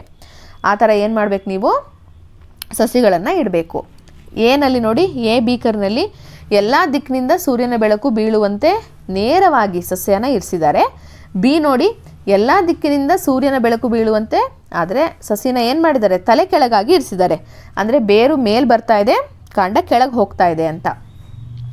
ಸಿ ನೋಡಿ, ಒಂದು ದಿಕ್ಕಿನಿಂದ ಸೂರ್ಯನ ಬೆಳಕು ಬೀಳುವಂತೆ ನೇರವಾಗಿ ಸಸ್ಯವನ್ನು ಇರಿಸಲಾಗಿದೆ. ಅಂದರೆ ಒಂದು ಬಾಕ್ಸ್ ಒಳಗಡೆ, ರಟ್ಟಿನ ಬಾಕ್ಸು, ಆದರೆ ಒಂದು ಕಡೆಯಿಂದ ಮಾತ್ರ ಸೂರ್ಯನ ಬೆಳಕು ಬರೋ ಥರ ಅದನ್ನು ಇಟ್ಟಿದ್ದಾರೆ. ಈಗ ಚಿತ್ರ 10.2a ಮತ್ತು ಚಿತ್ರ 10.2c ತೋರಿಸಿರುವಂತೆ ಚಿಕ್ಕ ಸಸಿಯನ್ನು ಅಳವಡಿಸಿರುವ ಗಾಜಿನ ತಟ್ಟೆಯಲ್ಲಿ ಬೀಕರ್ ಎ ಮತ್ತು ಬೀಕರ್ ಸಿ ಒಳಗೆ ನೇರವಾಗಿ ಇರಿಸಿ. ಚಿತ್ರ 10.2bಯಲ್ಲಿ ತೋರಿಸಿರುವಂತೆ ಒಂದು ಸಸಿಯ ಕಾಂಡವು ಕೆಳಮುಖವಾಗಿರುವಂತೆ ಮತ್ತು ಬೇರು ಮೇಲ್ಮುಖವಾಗಿರುವಂತೆ ಗಾಜಿನ ತಟ್ಟೆಯನ್ನು ಬೀಕರ್ ಬಿಯಲ್ಲಿ ಇರಿಸಿ. ಅಂದರೆ ಉಲ್ಟಾ. ಪ್ರತಿ ಬೀಕರ್ನಲ್ಲಿರುವ ಸಸಿಗಳು ನೀರಿನ ಮಟ್ಟಕ್ಕಿಂತ ಮೇಲಿರುವಂತೆ ಎಲ್ಲ 3 ಬೀಕರ್ಗಳಿಗೆ ನೀರನ್ನು ಸುರಿಯಿರಿ. ಸೊ 3 ಬೀಕರ್ಗೂ ಏನು ಮಾಡಬೇಕು, ನೀವು ನೀರು ಹಾಕಬೇಕು. ಆದರೆ ನೀರು ಬೀಜ ಇರುತ್ತಲ್ಲ ಅದಕ್ಕಿಂತ ಕೆಳಭಾಗದಲ್ಲಿರುವಂತೆ ಇರಬೇಕು. ಪ್ರತಿಯೊಂದು ಸಂದರ್ಭದಲ್ಲಿ ಹೀರುವ ಕಾಗದ ಕೆಳಭಾಗವು ನೀರಿನಲ್ಲಿ ನೆನೆದು ಸಂಪೂರ್ಣ ಒದ್ದೆಯಾಗಲು ಬಿಡಿ. ಎಷ್ಟಿರಬೇಕು ಅಂದರೆ, ನೀವು ಹೀರು ಕಾಗದ ಹಾಕಿರ್ತೀರಲ್ಲ ಒಂದು ಪೇಪರು, ಅದು ನೆಂದಿರಬೇಕು, ಅಷ್ಟು ನೀರು ಅದರಲ್ಲಿ ಇರಬೇಕು. ಈ ರೀತಿಯಾಗಿ ಸಸಿಯು ಒದ್ದೆಯಾದ ಹೀರು ಕಾಗದದಿಂದ ತೇವಾಂಶವನ್ನು ಪಡೆಯುತ್ತೆ. ನೀವು ದಾರದಿಂದ ಬೀಜವನ್ನು ಹೀರುಕಾಗೋದಕ್ಕೆ ಕಟ್ಟಿದ್ದೀರಾ ಅಲ್ವಾ, ಸೊ ಅದು ಟಚ್ ಆಗೋದ್ರಿಂದ ಏನಾಗುತ್ತೆ, ನೀರನ್ನು ಅದು ಆ ಪೇಪರಿಂದನೇ ಹೀರ್ಕೊಳ್ಳುತ್ತೆ ಸಸ್ಯ. ಚಿತ್ರ 10.2a ಮತ್ತು ಚಿತ್ರ 10.2b ಯಲ್ಲಿ ತೋರಿಸಿರುವಂತೆ ಬೀಕರ್ ಎ ಮತ್ತು ಬೀಕರ್ ಬಿ ಅನ್ನು ಸೂರ್ಯನ ಬೆಳಕಿನಲ್ಲಿ ಇರಿಸಿ. ಎರಡನ್ನೂ ಕೂಡ ಏನು ಮಾಡಬೇಕು, ಸೂರ್ಯನ ಬೆಳಕಲ್ಲಿ ಇಡಬೇಕು. ಒಂದು ದಿಕ್ಕಿನಿಂದ ಮಾತ್ರ ಬೆಳಕು ಬೀಳುವಂತೆ ವೃತ್ತಾಕಾರದ ಸಣ್ಣ ರಂಧ್ರ ಕೊರೆದು ಒಂದು ರೊಟ್ಟಿನ ಪೆಟ್ಟಿಗೆಯಲ್ಲಿ ಚಿತ್ರ 10.2c ಯಲ್ಲಿ ತೋರಿಸಿರುವಂತೆ ಬೀಕರ್ ಸಿ ಮೇಲೆ ಬೋರಲು ಹಾಕಿ. ಅಂದರೆ ಒಂದು ಕಡೆಯಿಂದ ಮಾತ್ರ ಸೂರ್ಯನ ಬೆಳಕು ಬರಬೇಕು, ಆ ಥರ ಒಂದು ರೊಟ್ಟಲ್ಲಿ ಇಡಬೇಕು. ಈ ಥರ ನೋಡಿದ್ರಲ್ವಾ. ಆದರೆ ಇಲ್ಲಿ ನೋಡಿ, ಇದು ಬೆಳವಣಿಗೆ ಆದಮೇಲೆ ತೋರಿಸಿರೋದು. ಎ ಅಲ್ಲಿ ನೋಡಿ, ಎಲ್ಲ ದಿಕ್ಕುಗಳಿಂದ ಸೂರ್ಯನ ಬೆಳಕು ಬೀಳ್ತಾ ಇದೆ, ಸೊ ಕಾಂಡ ಮೇಲೆ ಬೆಳೀತಾ ಇದೆ, ಬೇರೆ ಏನು ಮಾಡ್ತಿದೆ ಕೆಳಭಾಗಕ್ಕೆ. ಅದೇ ಬಿ ಯಲ್ಲಿ ನೋಡಿ, ಕಾಂಡ ಕೆಳಭಾಗಕ್ಕಿತ್ತು, ಆದರೆ ಬೆಳೀತಾ ಬೆಳೀತಾ ಅದು ಮೇಲ್ಭಾಗಕ್ಕೆ ಬರ್ತಿದೆ. ಬೇರು ಮೇಲ್ಭಾಗಕ್ಕಿದ್ರೂ ಕೂಡ ಅದು ಏನಾಗ್ತಾ ಇದೆ, ಕೆಳಭಾಗಕ್ಕೆ ಬರ್ತಾ ಇದೆ. ಸಿ ನೋಡಿ ಏನಾಗಿದೆ, ಬೆಳಕು ಎಲ್ಲಿಂದ ಬರ್ತಿದೆಯೋ ಅಲ್ಲಿಗೆ ಆ ಡೈರೆಕ್ಷನಲ್ಲೇ ಏನಾಗಿದೆ, ಕಾಂಡ ಬೆಳೆದಿದೆ. ಇದರಿಂದ ಏನು ತಿಳ್ಕೊಬೋದು ನಾವು, ಸಸ್ಯವನ್ನು ನೇರವಾಗಿ ಇರಿಸಿದಾಗ ಬೇರು ಕೆಳಮುಖವಾಗಿ ಬೆಳೆಯುತ್ತದೆ ಮತ್ತು ಕಾಂಡ ಮೇಲ್ಮುಖವಾಗಿ ಬೆಳೆಯುತ್ತದೆ. ಸಸ್ಯವನ್ನು ತಲೆ ಕೆಳಗಾಗಿ ಇರಿಸಿದಾಗ ಬೇರು ಕೆಳಕ್ಕೆ ಬಾಗಿ ಕೆಳಮುಖವಾಗಿ ಬೆಳೆಯುತ್ತದೆ ಹಾಗೂ ಕಾಂಡವು ಬಾಗಿ ಮೇಲ್ಮುಖವಾಗಿ ಬೆಳೆಯುತ್ತದೆ. ನೀವು ಉಲ್ಟಾ ಇಟ್ಟಿದ್ರೂ ಕೂಡ ಬೇರೆ ಏನು ಮಾಡ್ತು, ಬಗ್ಬಿಟ್ಟು ವಾಪಸ್ ಕೆಳಗೆ ಬೆಳೀತು. ಕಾಂಡ ಏನು ಮಾಡ್ತು, ಅದು ಕೂಡ ಬಗ್ಗಿ ಮೇಲ್ಗಡೆಗೆ ಬೆಳೀತು. ಸಸ್ಯವು ಒಂದು ದಿಕ್ಕಿನಿಂದ ಮಾತ್ರ ಸೂರ್ಯನ ಬೆಳಕನ್ನು ಪಡೆದಾಗ ಕಾಂಡವು ಬೆಳಕಿನ ದಿಕ್ಕಿಗೆ ಬೆಳೆಯುತ್ತದೆ. ಸೂರ್ಯನ ಬೆಳಕು ಎಲ್ಲಿ ಬರ್ತಿದೆಯೋ ಅಲ್ಲಿಗೆ ಮಾತ್ರ ಅದು ಬೆಳೀತು ಮತ್ತು ಬೇರು ಕೆಳಮುಖವಾಗಿಯೇ ತನ್ನ ಬೆಳವಣಿಗೆಯನ್ನು ಮುಂದುವರಿಸುತ್ತದೆ. ಚಟುವಟಿಕೆ 10.3 ನಡೆಸಿದ ನಂತರ ಸಸ್ಯಗಳ ಕಾಂಡಗಳು ಮೇಲ್ಮುಖವಾಗಿ ಬೆಳೆಯುತ್ತವೆ ಮತ್ತು ಬೆಳಕಿನ ದಿಕ್ಕಿಗೆ ಚಲಿಸುತ್ತವೆ ಎಂದು ಪ್ರದರ್ಶಿಸುತ್ತದೆ. ಸಸ್ಯಗಳ ಬೇರುಗಳು ಕೆಳಮುಖವಾಗಿ ಬೆಳೆಯುತ್ತವೆ ಎಂದು ನಾವು ತೀರ್ಮಾನಿಸಬಹುದು. ಹೌದಲ್ವಾ, ಯಾವಾಗಲೂ ಕೂಡ ಕಾಂಡ ಮೇಲ್ಭಾಗಕ್ಕೆ ಮತ್ತು ಬೆಳಕು ಯಾವ ಕಡೆ ಬರ್ತಿದೆಯೋ ಆ ಕಡೆನೇ ಬೆಳೆಯುತ್ತೆ, ಬೇರು ಕೆಳಭಾಗಕ್ಕೆ ಮಣ್ಣಿನ ಒಳಭಾಗಕ್ಕೆ ಬೆಳೆಯುತ್ತೆ ಅನ್ನೋದು ನಮಗೆ ಗೊತ್ತಾಗುತ್ತೆ. ವಿಜ್ಞಾನಿಯ ಬಗ್ಗೆ ತಿಳಿಯಿರಿ. ಒಂದು ವಿಜ್ಞಾನಿ ಬಗ್ಗೆ ಕೊಟ್ಟಿದ್ದಾರೆ ನೋಡಿ, ಜಗದೀಶ್ ಚಂದ್ರ ಬೋಸ್ ಇವರು ಸಸ್ಯಗಳೊಂದಿಗೆ ಕೆಲವು ಆಕರ್ಷಕ ಪ್ರಯೋಗಗಳನ್ನು ಮಾಡಿದ ಭಾರತೀಯ ವಿಜ್ಞಾನಿ. ಸಸ್ಯಗಳೊಂದಿಗೆ ಪ್ರಯೋಗಗಳನ್ನು ಮಾಡಿದ್ದಾರೆ ಇವರು. ಬೆಳಕು, ಶಾಖ, ವಿದ್ಯುತ್ ಮತ್ತು ಗುರುತ್ವಾಕರ್ಷಣೆಯಂತಹ ಪ್ರಚೋದನೆಗಳಿಗೆ ಸಸ್ಯಗಳು ಹೇಗೆ ಪ್ರತಿಕ್ರಿಯಿಸುತ್ತವೆ ಎಂಬುದನ್ನು ದಾಖಲಿಸಲು ಅವರು ಕ್ರೆಸ್ಕೋಗ್ರಾಫ್ ಎಂಬ ಯಂತ್ರವನ್ನು ನಿರ್ಮಿಸಿದರು. ಸೊ ಸಸ್ಯಗಳು ಬೆಳಕಿಗೆ, ಲೈಟ್ಗೆ, ಹೀಟ್ಗೆ, ಕರೆಂಟ್ಗೆ ಹೇಗೆ ಪ್ರತಿಕ್ರಿಯಿಸುತ್ತೆ ಅಂತ ನೋಡೋದಕ್ಕೋಸ್ಕರ ಅವರು ಕ್ರಿಸ್ಕೋಗ್ರಾಫ್ ಎನ್ನುವಂತಹ ಒಂದು ಯಂತ್ರವನ್ನು ಕಂಡುಹಿಡಿತಾರೆ. ನೀವು ಆ ಚಿತ್ರದಲ್ಲಿ ನೋಡ್ತಾ ಇದ್ದೀರಾ. ಈ ಯಂತ್ರದಿಂದ ಸಸ್ಯಗಳು ಎಷ್ಟು ವೇಗವಾಗಿ ಬೆಳೆಯುತ್ತವೆ ಎಂಬುದನ್ನು ಅವರು ಅಳೆಯಬಹುದಾಗಿತ್ತು. ಅಲ್ಲದೆ ಸಸ್ಯಗಳು ಪ್ರಚೋದನೆಗಳನ್ನು ಗ್ರಹಿಸಬಲ್ಲವು ಮತ್ತು ಅವುಗಳಿಗೆ ಪ್ರತಿಕ್ರಿಯಿಸಬಲ್ಲವು ಎಂದು ಕೂಡ ಅವರು ತೋರಿಸ್ತಾರೆ. ಅಂದರೆ ಪ್ರಚೋದನೆಯನ್ನು ಗುರುತಿಸಿ ಅದಕ್ಕೆ ಪ್ರತಿಕ್ರಿಯಿಸ್ತವೆ ಅಂತ ಕೂಡ ಜಗದೀಶ್ ಚಂದ್ರ ಬೋಸ್ ಅವರು ಹೇಳ್ತಾರೆ. ಒಂದು ಸಸ್ಯದ ಜೀವನ ಕ್ರಿಯೆ. ಮೊಳಕೆ ಒಡೆಯಲು ಅಗತ್ಯವಾದ ಪರಿಸ್ಥಿತಿಗಳ ಬಗ್ಗೆ ಮತ್ತು ಸಸ್ಯಗಳು ಹೇಗೆ ಬೆಳೆಯುತ್ತವೆ ಹಾಗೂ ಚಲನೆಯನ್ನು ಪ್ರದರ್ಶಿಸುತ್ತವೆ ಎಂಬುದರ ಬಗ್ಗೆ ನಾವು ಕಲಿತಿದ್ದೇವೆ. ಒಂದು ಸಸ್ಯವು ತನ್ನ ಜೀವಮಾನದಲ್ಲಿ ತೋರುವ ಬದಲಾವಣೆಗಳನ್ನು ನಾವೀಗ ಅನ್ವೇಷಿಸೋಣ. ಏನೇನು ಬದಲಾವಣೆ ತೋರಿಸುತ್ತೆ ಅನ್ನೋದನ್ನು ನಾವೀಗ ನೋಡೋಣ. ಚಟುವಟಿಕೆ 10.4 ನಾವೀಗ ಅನ್ವೇಷಿಸೋಣ. ಒಂದು ಹುರುಳಿ ಬೀಜವನ್ನು ನೆಟ್ಟು ಅದರ ಬೆಳವಣಿಗೆಗೆ ಸೂಕ್ತ ಪರಿಸ್ಥಿತಿಗಳನ್ನು ಒದಗಿಸಿ 3 ತಿಂಗಳು ಕಾಲ ನಿಯತವಾಗಿ ಗಮನಿಸಿ. 3 ತಿಂಗಳು ನೋಡಿ ಬರೀರಿ ಅಂತ ಹೇಳಿದ್ದಾರೆ. ಸೊ ಆ ಟೇಬಲನ್ನು ನಾನು ಬರೆಸ್ತಾ ಇಲ್ಲ. ಯಾವುದೇ ಸಸ್ಯದಲ್ಲಿ ಏನು ಬದಲಾವಣೆ ಗೋಚರಿಸುತ್ತದೆ ಎಂದು ನೋಡಿ. ಎಷ್ಟು ದಿನಗಳ ನಂತರ ಮೊದಲ ಹೂ ಕಾಣಿಸಿಕೊಂಡಿತು? ಹೂವಿನ ಕೆಲವು ಭಾಗಗಳು ಒಣಗಿದ ನಂತರ ನೀವು ಮತ್ತಷ್ಟು ಬೆಳವಣಿಗೆಯನ್ನು ನೋಡಬಹುದಾ? ಹೂವು ಏನಾಗಿ ಬದಲಾಗುತ್ತೆ ಅಂತ ಕೇಳ್ತಾ ಇದ್ದಾರೆ. ಅದು ಆ್ಯಕ್ಚುಲಿ ಹಣ್ಣಾಗತ್ತೆ. ಹೂವಿನ ಉಳಿದ ಭಾಗಗಳು ಯಾವ ರಚನೆಯಾಗಿ ಬೆಳೆಯುತ್ತವೆ? ಹಣ್ಣು. ಹೂವಿನಿಂದ ಕಾಯಿ ಅಥವಾ ಹಣ್ಣು ಬೆಳವಣಿಗೆಯಾಗುವುದನ್ನು ನೀವು ಗಮನಿಸಬಹುದೇ? ಹೌದು. ಬೀಜಗಳನ್ನು ಹೊಂದಿರುವ ಹಣ್ಣುಗಳ ರೂಪುಗೊಂಡ ನಂತರ ಸಸ್ಯಕ್ಕೆ ಏನಾಗುತ್ತದೆ? ಹಣ್ಣು ಆದಮೇಲೆ ಸಸ್ಯಗಳು ಏನಾಗುತ್ತೆ? ಬಹುವಾರ್ಷಿಕ ಸಸ್ಯಗಳಾದರೆ ಮತ್ತೆ ಅದು ಹೂ ಬಿಟ್ಟು ಹಣ್ಣಾಗುತ್ತೆ. ಏಕವಾರ್ಷಿಕ ಸಸ್ಯಗಳಾದರೆ ಏನಾಗುತ್ತೆ, ಹಣ್ಣು ಬಿಟ್ಟಿದ ತಕ್ಷಣ ಸಸ್ಯ ಸತ್ತು ಹೋಗುತ್ತೆ ಅಥವಾ ಒಣಗಿ ಹೋಗುತ್ತೆ.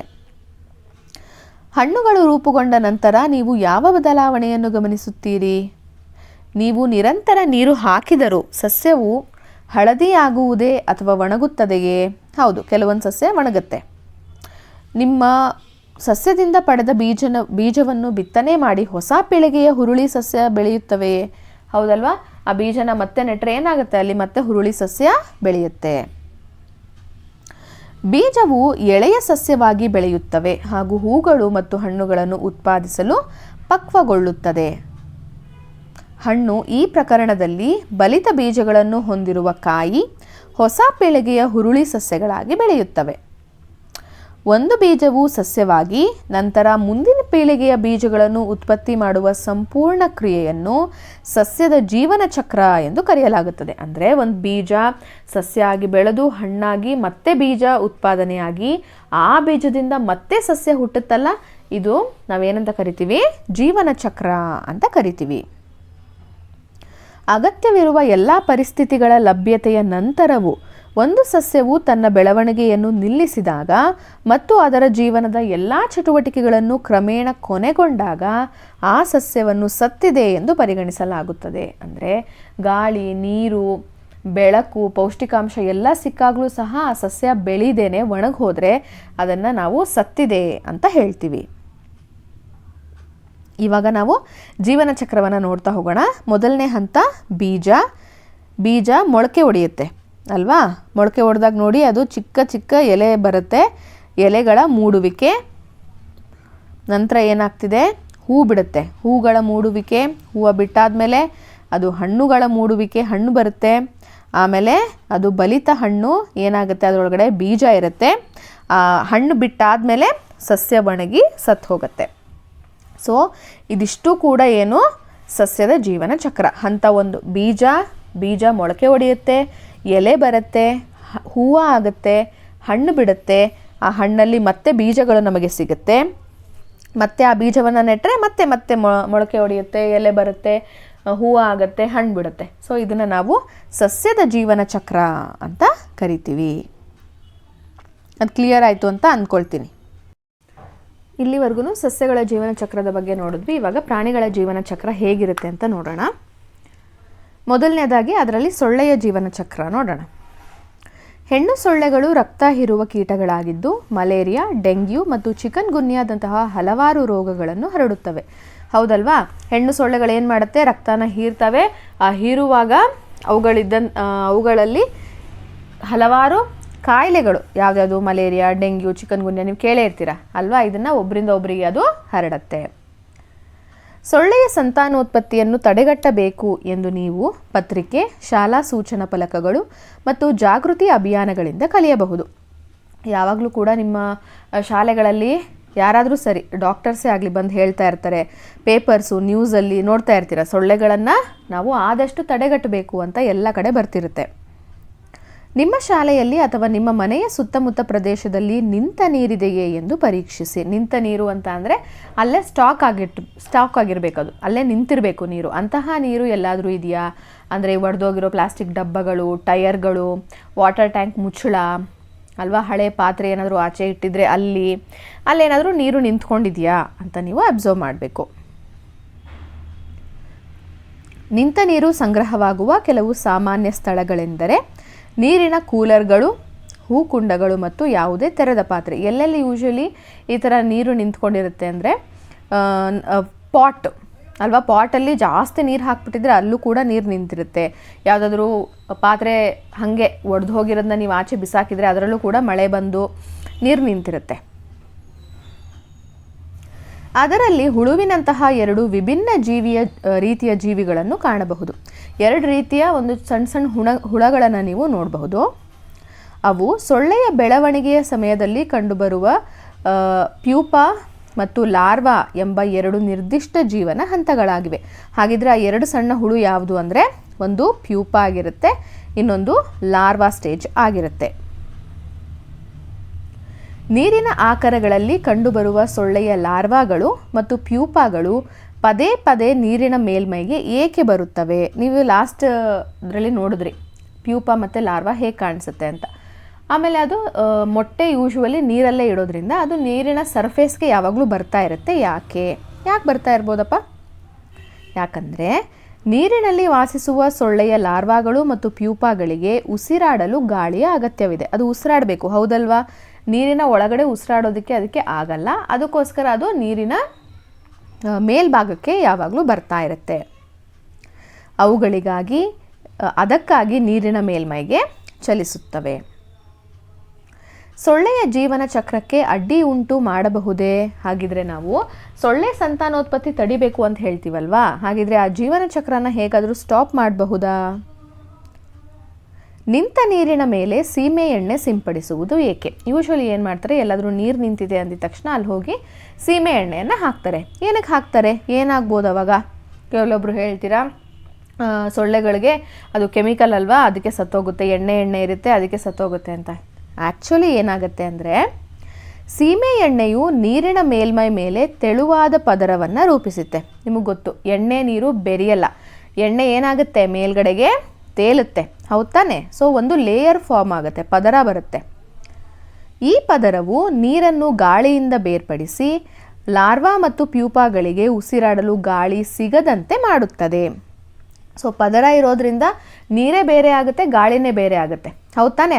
ಗಾಳಿ ಮತ್ತು ನೀರಿನ ಮಧ್ಯೆ ಒಂದು ಪದರ ಇರೋದ್ರಿಂದ ಗಾಳಿ ನೀರು ಸೇರೋದಕ್ಕೆ ಆಗಲ್ಲ. ಆದ್ದರಿಂದ ಲಾರ್ವಾ ಮತ್ತು ಪ್ಯೂಪಾಗಳು ಸರ್ಫೇಸಿಗೆ ಬಂದ್ರೂ, ಮೇಲ್ಭಾಗಕ್ಕೆ, ನೀರಿನ ಮೇಲ್ಭಾಗಕ್ಕೆ ಬಂದರೂ ಕೂಡ ಅವುಗಳಿಗೆ ಗಾಳಿ ಸಿಗಲ್ಲ. ಇದರ ಪರಿಣಾಮಗಳಾಗಿ ಸೊಳ್ಳೆಗಳು ಸಾಯುತ್ತೆ. ಸೊ ಗಾಳಿ ಸಿಗ್ತಾ ಇಲ್ಲ ಅಂದಾಗ ಏನಾಗೋಗುತ್ತೆ? ಸೊಳ್ಳೆ ಸತ್ತು ಹೋಗುತ್ತೆ. ಸೊಳ್ಳೆಯ ಜೀವನ ಚಕ್ರದ ಹಂತಗಳನ್ನು ತಿಳಿಯೋಣ. ಸೊಳ್ಳೆಗಳು ತಮ್ಮ ಜೀವನ ಚಕ್ರದಲ್ಲಿ 4 ಹಂತಗಳ ಮೂಲಕ ಹಾದು ಹೋಗುತ್ತವೆ. ಯಾವ್ಯಾವ್ದು ಆ 4 ಹಂತ ಅಂದರೆ ಮೊಟ್ಟೆ, ಲಾರ್ವಾ, ಪ್ಯೂಪಾ ಹಾಗೂ ಪ್ರೌಢ. ನೋಡಿ, ಇದು ಮೊದಲನೇ ಹಂತ ಮೊಟ್ಟೆ. ಎರಡನೇ ಹಂತ ಲಾರ್ವಾ. ಡಿಫ್ರೆನ್ಸ್ ನೀವು ನೋಡ್ಬೋದು ಯಾವ ಥರ ಬೇರೆ ಬೇರೆ ಆಗ್ತಿದೆ ಅಂತ ಬೆಳವಣಿಗೆ. Next pupa. ಲಾರ್ವಾಗೂ ಪ್ಯೂಪಾಗೂ ಡಿಫ್ರೆನ್ಸ್ ನೋಡಿ, ಪ್ಯೂಪಾ ತಲೆ ಸ್ವಲ್ಪ ದೊಡ್ಡದಾಗಿದೆ, ಹೌದಲ್ವಾ? ನೆಕ್ಸ್ಟ್ ನೋಡಿ, ಅದು ಪ್ರೌಢ ಸೊಳ್ಳೆ, ದೊಡ್ಡದಾಗಿರುವಂತಹ ಸೊಳ್ಳೆ. ಅದೇ ಹೆಣ್ಣು ಸೊಳ್ಳೆ ಏನು ಮಾಡುತ್ತೆ, ಮತ್ತೆ ಮೊಟ್ಟೆ ಇಡುತ್ತೆ. ಆ ಮೊಟ್ಟೆ ಮತ್ತೆ ಲಾರ್ವಾ ಆಗುತ್ತೆ, ಲಾರ್ವಾದಿಂದ ಪ್ಯೂಪಾ ಆಗುತ್ತೆ, ಪ್ಯೂಪಾಯಿಂದ ಮತ್ತೆ ಅದು ಪ್ರೌಢ ಸೊಳ್ಳೆಯಾಗಿ ಬೆಳೆಯುತ್ತೆ. ಇದನ್ನು ನಾವು ಸೊಳ್ಳೆಯ ಜೀವನ ಚಕ್ರ ಅಂತ ಕರಿತೀವಿ. ಎಷ್ಟು ಹಂತ ಇದೆ? 4 ಹಂತ. ಹಂತಗಳ ಹೆಸರು ಹೇಳಿ. ಮೊಟ್ಟೆ, ಲಾರ್ವಾ, ಪ್ಯೂಪಾ, ಪ್ರೌಢ ಸೊಳ್ಳೆ. ಮುಂದೆ ಸೊಳ್ಳೆಯು ಮೊಟ್ಟೆಯಾಗಿ ತನ್ನ ಜೀವನವನ್ನು ಪ್ರಾರಂಭಿಸುತ್ತದೆ. ಮೊಟ್ಟೆಯು ಲಾರ್ವಾ ಆಗಿ ಬೆಳೆಯುತ್ತದೆ. ಮೊಟ್ಟೆ ಲಾರ್ವಾ ಆಗುತ್ತೆ, ಆ ಲಾರ್ವಾ ಏನಾಗುತ್ತೆ? ಪ್ಯೂಪಾ ಆಗಿ ಬೆಳೆಯುತ್ತೆ. ನಂತರ ಪ್ಯೂಪಾ ಪ್ರೌಢ ಸೊಳ್ಳೆಯಾಗಿ ರೂಪಾಂತರಗೊಳ್ಳುತ್ತೆ. ಪ್ರೌಢ ಹೆಣ್ಣು ಸೊಳ್ಳೆ ನೇರವಾಗಿ ನೀರಿನ ಮೇಲೆ ಅಥವಾ ನೀರಿನ ಹತ್ತಿರ ಮೊಟ್ಟೆಗಳನ್ನು ಇಡುತ್ತೆ. ಈ ಜೀವನ ಚಕ್ರವು ಹೀಗೆ ಮುಂದುವರಿತಾ ಹೋಗುತ್ತೆ. ನೋಡಿ, ಇದು ಸೊಳ್ಳೆಯ ಜೀವನ ಚಕ್ರ. ನೆಕ್ಸ್ಟ್, ರೇಷ್ಮೆ ಪತಂಗದ ಜೀವನ ಚಕ್ರ. ರೇಷ್ಮೆ ಪತಂಗ ಅಂತಂದರೆ ರೇಷ್ಮೆ ಹುಳ. ರೇಷ್ಮೆ ಪತಂಗವು ಸೇಮ್ ಮೊಟ್ಟೆ, ಲಾರ್ವಾ, ಪ್ಯೂಪಾ ಮತ್ತು ಪ್ರೌಢ ಎಂಬ 4 ಜೀವನ ಹಂತಗಳ ಮೂಲಕ ಹಾದು ಹೋಗುತ್ತದೆ. ಮೊಟ್ಟೆಗಳು ಲಾರ್ವಾಗಳಾಗಿ ನಂತರ ಗಾತ್ರದಲ್ಲಿ ಬೆಳೆಯುತ್ತದೆ. ನೋಡಿ, ಇದು ರೇಷ್ಮೆ ಹುಳುವಿನ ಮೊಟ್ಟೆ. ಆಮೇಲೆ ಏನಾಗುತ್ತೆ, ಅದು ಈ ಥರ ಲಾರ್ವಾ ಆಗಿ ಬೆಳೆಯುತ್ತೆ. ಲಾರ್ವಾಗಳು ಪ್ಯೂಪಾಗಳಾಗಿ ಬದಲಾಗಲು ದಾರದಂತಹ ವಸ್ತುಗಳನ್ನು ಸ್ರವಿಸುತ್ತವೆ ಮತ್ತು ತಮ್ಮ ಸುತ್ತಲೂ ಸುತ್ತಿಕೊಳ್ಳುತ್ತವೆ. ಸುತ್ತಕೊಂಡು ನೋಡಿ, ಈ ಥರ ಇದ್ರ ಒಳಗಡೆ ಏನಾಗಿದೆ, ಲಾರ್ವಾ ಪ್ಯೂಪಾ ಆಗಿ ಬದಲಾಗುತ್ತೆ. ಆದರೆ ಅದರ ಸುತ್ತ ಏನು ಮಾಡಿಬಿಟ್ಟಿದೆ, ಅದು ಒಂದು ಗೂಡು ಥರ ಕಟ್ಕೊಂಡ್ಬಿಟ್ಟಿರುತ್ತೆ. ಇವು ರೇಷ್ಮೆ ಬಟ್ಟೆಯನ್ನು ತಯಾರಿಸಲು ಬಳಸುವ ನಾರುಗಳು. ಈ ವೈಟ್ ಕಲರ್ದೇನು ದಾರದ ಥರ ನೋಡ್ತಿದ್ದೀರಲ್ಲ, ಅದನ್ನೇ ನಾವು ರೇಷ್ಮೆ ನಾರು ಅಂತ ಕರೆಯೋದು. ಖಾದಿ ಮತ್ತು ಗ್ರಾಮೋದ್ಯೋಗ ಆಯೋಗ ರೇಷ್ಮೆ ಉತ್ಪಾದನೆಗಾಗಿ ಹಲವಾರು ಕೇಂದ್ರಗಳನ್ನು ಸ್ಥಾಪಿಸಿದೆ. ಇದು ರೇಷ್ಮೆ ಪತಂಗದ ಜೀವನ ಚಕ್ರ. ಇದರಲ್ಲೂ ಕೂಡ 4 ಹಂತ ಇದೆ. ಮೊಟ್ಟೆ, ಲಾರ್ವಾ, ಪ್ಯೂಪಾ ಹಾಗೆ ಪ್ರೌಢ ರೇಷ್ಮೆ ಪತಂಗ. ಕಪ್ಪೆಯ ಜೀವನ ಚಕ್ರದ ಬಗ್ಗೆ ಈಗ ನೋಡೋಣ. ಕೊಳದ ಅಂಚಿನಲ್ಲಿರುವ ನೀರಿನ ಮೇಲ್ಮೈಯಲ್ಲಿ ಬಿಳಿಯ ಲೋಳೆಯಂತಹ ವಸ್ತುವನ್ನು ನೀವು ಗಮನಿಸಿರಬಹುದು. ಈ ಒಂದು ಕೊಳ ಇರುತ್ತವೆ, ಚಿಕ್ಕ ಚಿಕ್ಕ ಪಾಂಡ್ಸ್ ಇರುತ್ತಲ್ಲ, ಅದರ ದಡದ ಹತ್ರ ಎಲ್ಲ ಅಥವಾ ಗಿಡಗಳ ಹತ್ರ ಯಾವುದೋ ಒಂದು ಲೋಳೆ ಥರ ಏನೋ ಅಂಟ್ಕೊಂಡಿರೋದನ್ನು ನೀವು ನೋಡಬಹುದು. ಇದು ನೀರಿನಲ್ಲಿ ಅಥವಾ ಸುತ್ತಲೂ ಬೆಳೆಯುವ ಸಸ್ಯಗಳಿಗೆ ಅಂಟ್ಕೊಂಡಿರ್ಬೋದು. ನೋಡಿ ಈ ಥರ ಇರುತ್ತೆ, ಅದು ಜೆಲ್ಲಿ ಜೆಲ್ಲಿ ಥರ ಇರುತ್ತೆ. ಈ ಲೋಳೆಯಂತಹ ವಸ್ತುವು ವಾಸ್ತವವಾಗಿ ಕಪ್ಪೆಯ ಮೊಟ್ಟೆಗಳ ಸಮೂಹವಾಗಿದೆ ಮತ್ತು ಇದನ್ನು ಸ್ಪಾನ್ ಎಂದು ಕರೆಯಲಾಗುತ್ತದೆ. ಇದು ಕಪ್ಪೆಯ ಮೊಟ್ಟೆಗಳು, ಅದಷ್ಟು ಕೂಡ ಒಟ್ಟಿಗೆನೇ ಏನಾಗೋಗಿದೆ, ಅಂಟ್ಕೊಂಡಿರುತ್ತೆ. ಇದನ್ನು ನಾವೇನಂತ ಕರಿತೀವಿ? ಸ್ಪಾನ್ ಅಂತ ಕರಿತೀವಿ. ಕಪ್ಪೆಯ ಜೀವನ ಚಕ್ರದಲ್ಲಿ 4 ಹಂತಗಳನ್ನು ಒಳಗೊಂಡಿರುತ್ತದೆ. ಮೊಟ್ಟೆ ಹಂತ ಭ್ರೂಣದ ಹಂತಕ್ಕೆ ಮುಂದುವರಿಯುತ್ತದೆ. ಮೊಟ್ಟೆ ಏನಾಗುತ್ತೆ? ಭ್ರೂಣ ಆಗಿ ಕನ್ವರ್ಟ್ ಆಗುತ್ತೆ. ನೋಡಿ ಇದು ಮೊಟ್ಟೆ. ನೆಕ್ಸ್ಟ್ ಗೊದಮೊಟ್ಟೆ, ಇದು ಬಾಲ ಮತ್ತು ಕಾಲುಗಳೆಲ್ಲದ ಆರಂಭಿಕ ಹಂತ. ನೋಡಿ ಇದನ್ನು ನಾವು ಗೊದಮೊಟ್ಟೆ ಅಂತ ಕರಿತೀವಿ. ಆಯಿತಾ? ಬಾಲ ಇರುತ್ತೆ ಆದರೆ ಕಾಲುಗಳು ಇರಲ್ಲ. ನೆಕ್ಸ್ಟು ಮತ್ತು ಹಿಂಭಾಗದ ಕಾಲುಗಳನ್ನು ಹೊಂದಿರುವ ಕೊನೆಯ ಹಂತ. ನೋಡಿ ಇಲ್ಲಿ ಬಾಲನೂ ಇದೆ, ಅದ್ರ ಜೊತೆಗೆ ಇಲ್ಲಿ ಸಣ್ಣ ಸಣ್ಣ ಕಾಲು ಕಾಣಿಸ್ತಾ ಇದೆಯಾ ನಿಮಗೆ? ಇದು ಗೊದಮೊಟ್ಟೆನೇ, ಆದರೆ ಕಾಲಿರುವ ಗೊದಮೊಟ್ಟೆ. ಒಂದಕ್ಕೆ ಕಾಲು, ಮೊದಲನೇ ಹಂತ ಬಾಲ ಮಾತ್ರ ಇರುತ್ತೆ, ಎರಡನೇ ಹಂತದ ಗೊದಮೊಟ್ಟೆಯಲ್ಲಿ ಕಾಲು ಕೂಡ ಬಂದಿರುತ್ತೆ. ಗೊದಮೊಟ್ಟೆಯು ಮರಿಕಪ್ಪೆ ಮತ್ತು ಪ್ರೌಢಕಪ್ಪೆಯ ಹಂತವನ್ನು ತಲುಪುತ್ತದೆ. ನೋಡಿ ಇದು ಮರಿಕಪ್ಪೆ, ಬಾಲ ಇದೆ. ಪ್ರೌಢಕಪ್ಪೆ ಆದಾಗ ಬಾಲ ಸಂಪೂರ್ಣವಾಗಿ ಹೊರಟು ಹೋಗಿರುತ್ತೆ. ಇವಾಗ ಹಂತಗಳನ್ನು ನೋಡೋಣ. ಮೊದಲನೇ ಹಂತ, ಮೊದಲನೇದು ಸ್ಪಾನ್, ಅಂದರೆ ಸಣ್ಣ ಸಣ್ಣ ಮೊಟ್ಟೆಗಳಿರುತ್ತೆ. ನೆಕ್ಸ್ಟು ಭ್ರೂಣ ಆಗಿ ಬೆಳೆಯುತ್ತೆ, ಅದೇ ಮೊಟ್ಟೆಗಳು ಸ್ವಲ್ಪ ದೊಡ್ಡದಾಗಿ ಬೆಳೆದಿರೋದನ್ನು ನೋಡ್ತಿದ್ದೀರಾ. ಆಮೇಲೆ ಅದೇ ಬಾಲ ಹೊಂದಿರುವ ಗೊದಮೊಟ್ಟೆ ಆಗುತ್ತೆ. ನಂತರ ಕಾಲುಗಳನ್ನು ಹೊಂದಿರುವ ಗೊದಮೊಟ್ಟೆ ಆಗುತ್ತೆ, ಟ್ಯಾಡ್ಪೋಲ್ ಗೊದಮೊಟ್ಟೆ ಅಂದರೆ. ಅದಾದಮೇಲೆ ನೋಡಿ ಮರಿಕಪ್ಪೆ ಆಗುತ್ತೆ, ಬಾಲನೂ ಇರುತ್ತೆ, ಕಾಲು ಸ್ವಲ್ಪ ದೊಡ್ಡದಾಗಿ ಬೆಳೆದಿರುತ್ತೆ. ನಂತರ ಪ್ರೌಢಕಪ್ಪೆ, ಇದಕ್ಕೆ ಬಾಲ ಇರೋದೇ ಇಲ್ಲ, ಆದರೆ ಕಾಲುಗಳು ತುಂಬ ಸದೃಢವಾಗಿ ಇರುತ್ತೆ, ಸ್ಟ್ರಾಂಗ್ ಆಗಿ ಇರುತ್ತೆ. ಏನಕ್ಕೆ ಸ್ಟ್ರಾಂಗ್ ಆಗಿರೋ ಕಾಲು ಬೇಕು ಹೇಳಿ? ಯಾಕಂದರೆ ಅದು ಭೂಮಿ ಮೇಲೆ ಜಿಗಿಬೇಕು, ಹೌದಲ್ವಾ? ಜಿಗಿಯೋದಕ್ಕೆ ಕಾಲಿನ ಅವಶ್ಯಕತೆ ಇರೋದ್ರಿಂದ ಕಾಲು ಸ್ಟ್ರಾಂಗ್ ಆಗಿ ಬೆಳೆದಿರುತ್ತೆ. ಕೆಳಗಿನ ಅಂಶಗಳು. ನೀವು ನೋಡಿದ ಇತರ ಮೊಟ್ಟೆಗಳಿಗಿಂತ ಕಪ್ಪೆಯ ಮೊಟ್ಟೆ ಹೇಗೆ ಭಿನ್ನವಾಗಿದೆ? ಆನ್ಸರ್ ಹೇಳಿ ನೋಡೋಣ. ಹೇಗೆ ಚೇಂಜ್ ಇದೆಯಪ್ಪ? ಹೇಗೆ ಭಿನ್ನವಾಗಿ ಹೇಗಿದೆ ಅಂದರೆ, ಬೇರೆ ನೀವು ಮೊಟ್ಟೆಗಳನ್ನ ನೋಡಿದ್ರೆ ಸಿಂಗಲ್ ಆಗಿರುತ್ತೆ, ಅಂಟ್ಕೊಂಡಿರಲ್ಲ, ಜೆಲ್ಲಿ ಜೆಲ್ಲಿ ಆಗಿರಲ್ಲ. ಆದರೆ ಕಪ್ಪೆ ಮೊಟ್ಟೆಗಳು ಹೇಗಿರುತ್ತೆ? ಜೆಲ್ಲಿ ಜೆಲ್ಲಿಯಾಗಿ ಇರುತ್ತೆ, ಅಂದರೆ ಲೋಳೆ ಥರ ಅಂಟ್ಕೊಂಡಿರುತ್ತೆ. ಯಾವ ಹಂತವು ಕಡಿಮೆ ಅವಧಿಯನ್ನು ಹೊಂದಿದೆ? ಯಾವ ಹಂತ ಅಂದರೆ ಮೊದಲನೇದು ಏನದು? ಮೊಟ್ಟೆ ಭ್ರೂಣ ಆಗೋದು ತುಂಬ ಕಡಿಮೆ ಅವಧಿಯನ್ನು ಹೊಂದಿದೆ, ಬರೀ 1 ದಿನದಲ್ಲಿ ಅದು ಭ್ರೂಣ ಆಗೋಗುತ್ತೆ. ಕಪ್ಪೆಯ ಜೀವನ ಚಕ್ರದ ವಿವಿಧ ಹಂತಗಳಲ್ಲಿ ಆವಾಸ ಸ್ಥಾನದಲ್ಲಿ ಯಾವುದಾದರೂ ಬದಲಾವಣೆ ಕಂಡು ಬಂದಿದೆಯೇ? ಆವಾಸ ಸ್ಥಾನ ಅಂದರೆ ಏನು? ಅವುಗಳು ಎಲ್ಲಿ ಜೀವಿಸ್ತಾವಲ್ವಾ ಆ ಸ್ಥಾನ, ಹೌದು ತಾನೆ? ನೋಡಿ ಮೊಟ್ಟೆ, ಭ್ರೂಣ, ಗೊದಮೊಟ್ಟೆ ಇದಿಷ್ಟು ಕೂಡ ನೀರಿನಲ್ಲೇ ವಾಸ ಆಗಿರುತ್ತೆ, ಹೌದಲ್ವಾ? ಮರಿಕಪ್ಪೆ ಏನು ಮಾಡುತ್ತೆ? ಜಾಸ್ತಿ ಹೊತ್ತು ನೀರಲ್ಲಿರುತ್ತೆ, ಆದರೆ ಆವಾಗವಾಗ ಅದು ಭೂಮಿಗೆ ಹೋಗಿ ಬರುತ್ತೆ. ಆದರೆ ಪ್ರೌಢಕಪ್ಪೆ ಏನು ಮಾಡುತ್ತೆ? ಮ್ಯಾಕ್ಸಿಮಮ್ ಟೈಮು ಭೂಮಿ ಮೇಲೇ ಅದು ವಾಸ ಮಾಡುತ್ತೆ. ಸೊ ಮೊಟ್ಟೆ, ಭ್ರೂಣ, ಗೊದಮೊಟ್ಟೆ, ಮರಿಕಪ್ಪೆ ನೀರಿನಲ್ಲಿ ವಾಸವನ್ನು ಮಾಡಿದ್ರೆ ಪ್ರೌಢಕಪ್ಪೆ ಭೂಮಿಯ ಮೇಲೆ ಹೆಚ್ಚು ವಾಸವನ್ನು ಮಾಡುತ್ತೆ. ಸೊ ಆವಾಸ ಸ್ಥಾನದಲ್ಲಿ ಬದಲಾವಣೆ ಕಂಡುಬರುತ್ತೆ. ಆ ಹಂತವನ್ನು ವಿಶೇಷ ಲಕ್ಷಣಗಳು ಹೇಗೆ ಬೆಂಬಲಿಸುತ್ತವೆ? ಇವಾಗ ನೀರಲ್ಲಿರ್ತಾವಲ್ವಾ, ನೀರಲ್ಲಿರೋದಕ್ಕೆ ಯಾವುದು ಹೆಲ್ಪ್ ಮಾಡುತ್ತಪ್ಪ? ಗೊದಮೊಟ್ಟೆಗೆ ಬಾಲ ಇದೆ, ಹೌದು ತಾನೆ? ಬಾಲ ಇರೋದು ಯಾಕೆ? ಈಜಲಿ ಅಂತ, ಹೌದಲ್ವಾ? ಒಂದು ಕಡೆಯಿಂದ ಇನ್ನೊಂದು ಕಡೆಗೆ ಹೋಗಲೇಬೇಕದು. ಸೊ ಈಜೋದಕ್ಕೋಸ್ಕರ ಬಾಲ ಇದೆ. ಅದೇ ಗೊದಮೊಟ್ಟೆ ಕೊನೆ ಹಂತದಲ್ಲಿ ಏನು ಮಾಡುತ್ತೆ? ಸಣ್ಣ ಸಣ್ಣ ಕಾಲು ಬೆಳೆಯುತ್ತೆ. ಮರಿಕಪ್ಪೆಗಳಿಗೆ ಕಾಲು ಇರುತ್ತೆ, ಬಾಲನೂ ಇರುತ್ತೆ. ಆದರೆ ಪ್ರೌಢಕಪ್ಪೆ ಆದಾಗ ಏನು ಮಾಡುತ್ತೆ? ಬಾಲ ಸಂಪೂರ್ಣವಾಗಿ ಹೊರಟು ಹೋಗಿ ಕಾಲುಗಳು ಸ್ಟ್ರಾಂಗ್ ಆಗುತ್ತೆ. ಏನಕ್ಕೆ ಸ್ಟ್ರಾಂಗ್ ಆಗುತ್ತೆ? ಅವು ಭೂಮಿ ಮೇಲೆ ಜಂಪ್ ಮಾಡಲಿ, ಜಿಗಿಲಿ ಅಂತ. ಸೊ ವಿಶೇಷ ಲಕ್ಷಣಗಳು ಅವುಗಳ ಚಲನೆಗೆ ಬೆಂಬಲವನ್ನು ನೀಡುತ್ತೆ. ಯಾವ್ಯಾವುದು ವಿಶೇಷ ಲಕ್ಷಣ? ಗೊದಮೊಟ್ಟೆಯಲ್ಲಿ ಬಾಲ ಇರೋದು, ಪ್ರೌಢಕಪ್ಪೆಯಲ್ಲಿ ಬಲವಾದ ಕಾಲುಗಳು ಇರೋದು. ನೆಕ್ಸ್ಟ್, ಗೊದಮೊಟ್ಟೆಗಳು ಕಾಲುಗಳನ್ನು ಬೆಳೆಸಿಕೊಂಡಿವೆ, ಆದರೆ ಇನ್ನೂ ಬಾಲಗಳನ್ನು ಹೊಂದಿವೆ. ನೀರಿನಲ್ಲಿ ಈಜಲು ಬಾಲಗಳು ಸಹಾಯ ಮಾಡುತ್ತೆ. ಆಲ್ರೆಡಿ ನಾನು ಹೇಳಿದ್ದೀನಿ. ಈ ಬಾಲ ಏನಕ್ಕೆ ಯೂಸ್ಫುಲ್ಲು? ನೀರಲ್ಲಿ ಈಜೋದಿಕ್ಕೆ. ಗೊದಮೊಟ್ಟೆಗಳು ಕ್ರಮೇಣ ಬೆಳೆಯುತ್ತವೆ ಮತ್ತು ಮರಿ ಕಪ್ಪೆಗಳು ಎಂದು ಕರೆಯಲ್ಪಡುವ ಸಣ್ಣ ಕಪ್ಪೆಗಳಂತೆ ಕಾಣಲು ಪ್ರಾರಂಭಿಸುತ್ತವೆ. ಅವು ಇನ್ನೂ ನೀರಿನಲ್ಲಿ ವಾಸಿಸುತ್ತಿರುತ್ತವೆ, ಆದರೆ ಭೂಮಿಯ ಮೇಲೆ ಸ್ವಲ್ಪ ಸಮಯ ಕಳೆಯಲು ಪ್ರಾರಂಭಿಸಿದೆ. ಅಂದರೆ ಮರಿ ಕಪ್ಪೆ ಯೂಶಲಿ ನೀರಲ್ಲೇ ಇರುತ್ತೆ, ಆದರೆ ಸ್ವಲ್ಪ ಸ್ವಲ್ಪ ಭೂಮಿ ಮೇಲೆ ಬರೋದಕ್ಕೆ ಸ್ಟಾರ್ಟ್ ಮಾಡ್ತವೆ. ಇದು ಮರಿ ಕಪ್ಪೆ. ಅವು ಬೆಳವಣಿಗೆಯನ್ನು ಮುಂದುವರಿಸುತ್ತವೆ ಮತ್ತು ಬಾಲಗಳನ್ನು ಸಂಪೂರ್ಣವಾಗಿ ಕಳೆದುಕೊಳ್ಳುತ್ತೆ. ಮರಿ ಕಪ್ಪೆ ಬೆಳೀತಾ ಬೆಳೀತಾ ಏನಾಗುತ್ತೆ?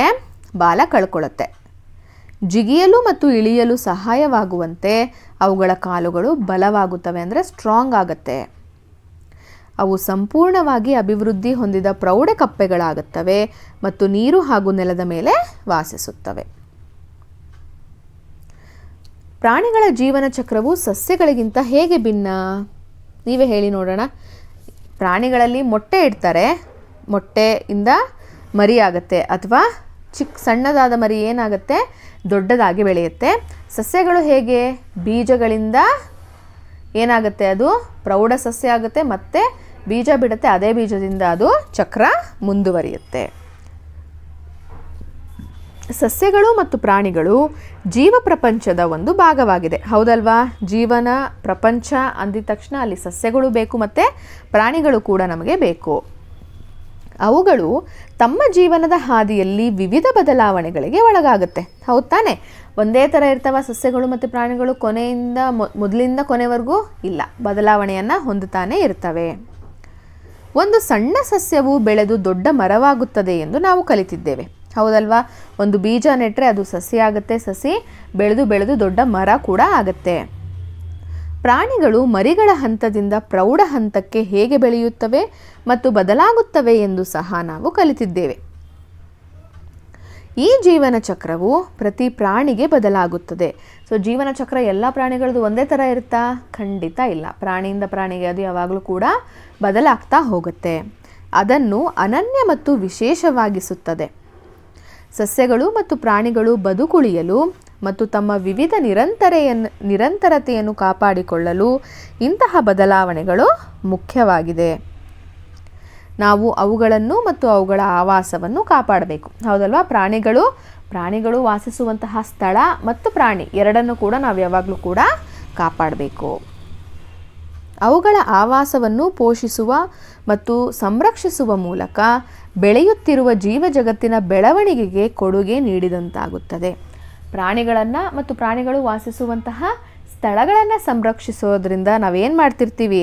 ಈ ಜೀವ ಜಗತ್ತು ಬೆಳೆಯೋದಕ್ಕೆ ಸಹಾಯ ಮಾಡ್ತೀವಿ. ಸೊ ಇದಿಷ್ಟು ಕೂಡ ಈ ಪಾಠದ ವಿವರಣೆಯಾಗಿತ್ತು. ಈ ಪಾಠ ನಿಮ್ಮೆಲ್ರಿಗೂ ಸಹ ಇಷ್ಟ ಆಗಿದೆ ಅಂತ ಅಂದ್ಕೊಳ್ತೀನಿ. ಇಷ್ಟ ಆಗಿದ್ರೆ ದಯವಿಟ್ಟು ಲೈಕ್ ಮಾಡಿ, ಶೇರ್ ಮಾಡಿ. ಹಾಗೆ ನೀವಿನ್ನೂ ನಮ್ಮ ಚಾನಲ್ನ ಸಬ್ಸ್ಕ್ರೈಬ್ ಮಾಡ್ಕೊಂಡಿಲ್ಲ ಅಂತ ಅಂದರೆ ದಯವಿಟ್ಟು ಸಬ್ಸ್ಕ್ರೈಬ್ ಮಾಡ್ಕೊಳ್ಳಿ. ಹಾಗೆ ಇವಾಗ ಲೈಕ್ ಬಟನ್ ಪಕ್ಕದಲ್ಲೇ ಹೈಪ್ ಅನ್ನುವಂತಹ ಬಟನ್ ಕೂಡ ಇರುತ್ತೆ. ಸೊ ದಯವಿಟ್ಟು ಅದನ್ನು ಪ್ರೆಸ್ ಮಾಡಿದ್ರೆ ಇನ್ನೂ ಹೆಚ್ಚು ಜನರಿಗೆ ಈ ವಿಡಿಯೋ ತಲುಪುತ್ತೆ. ಈ ವಿಡಿಯೋ ನೋಡಿದ ನಿಮ್ಮೆಲ್ರಿಗೂ ಸಹ ಧನ್ಯವಾದಗಳು.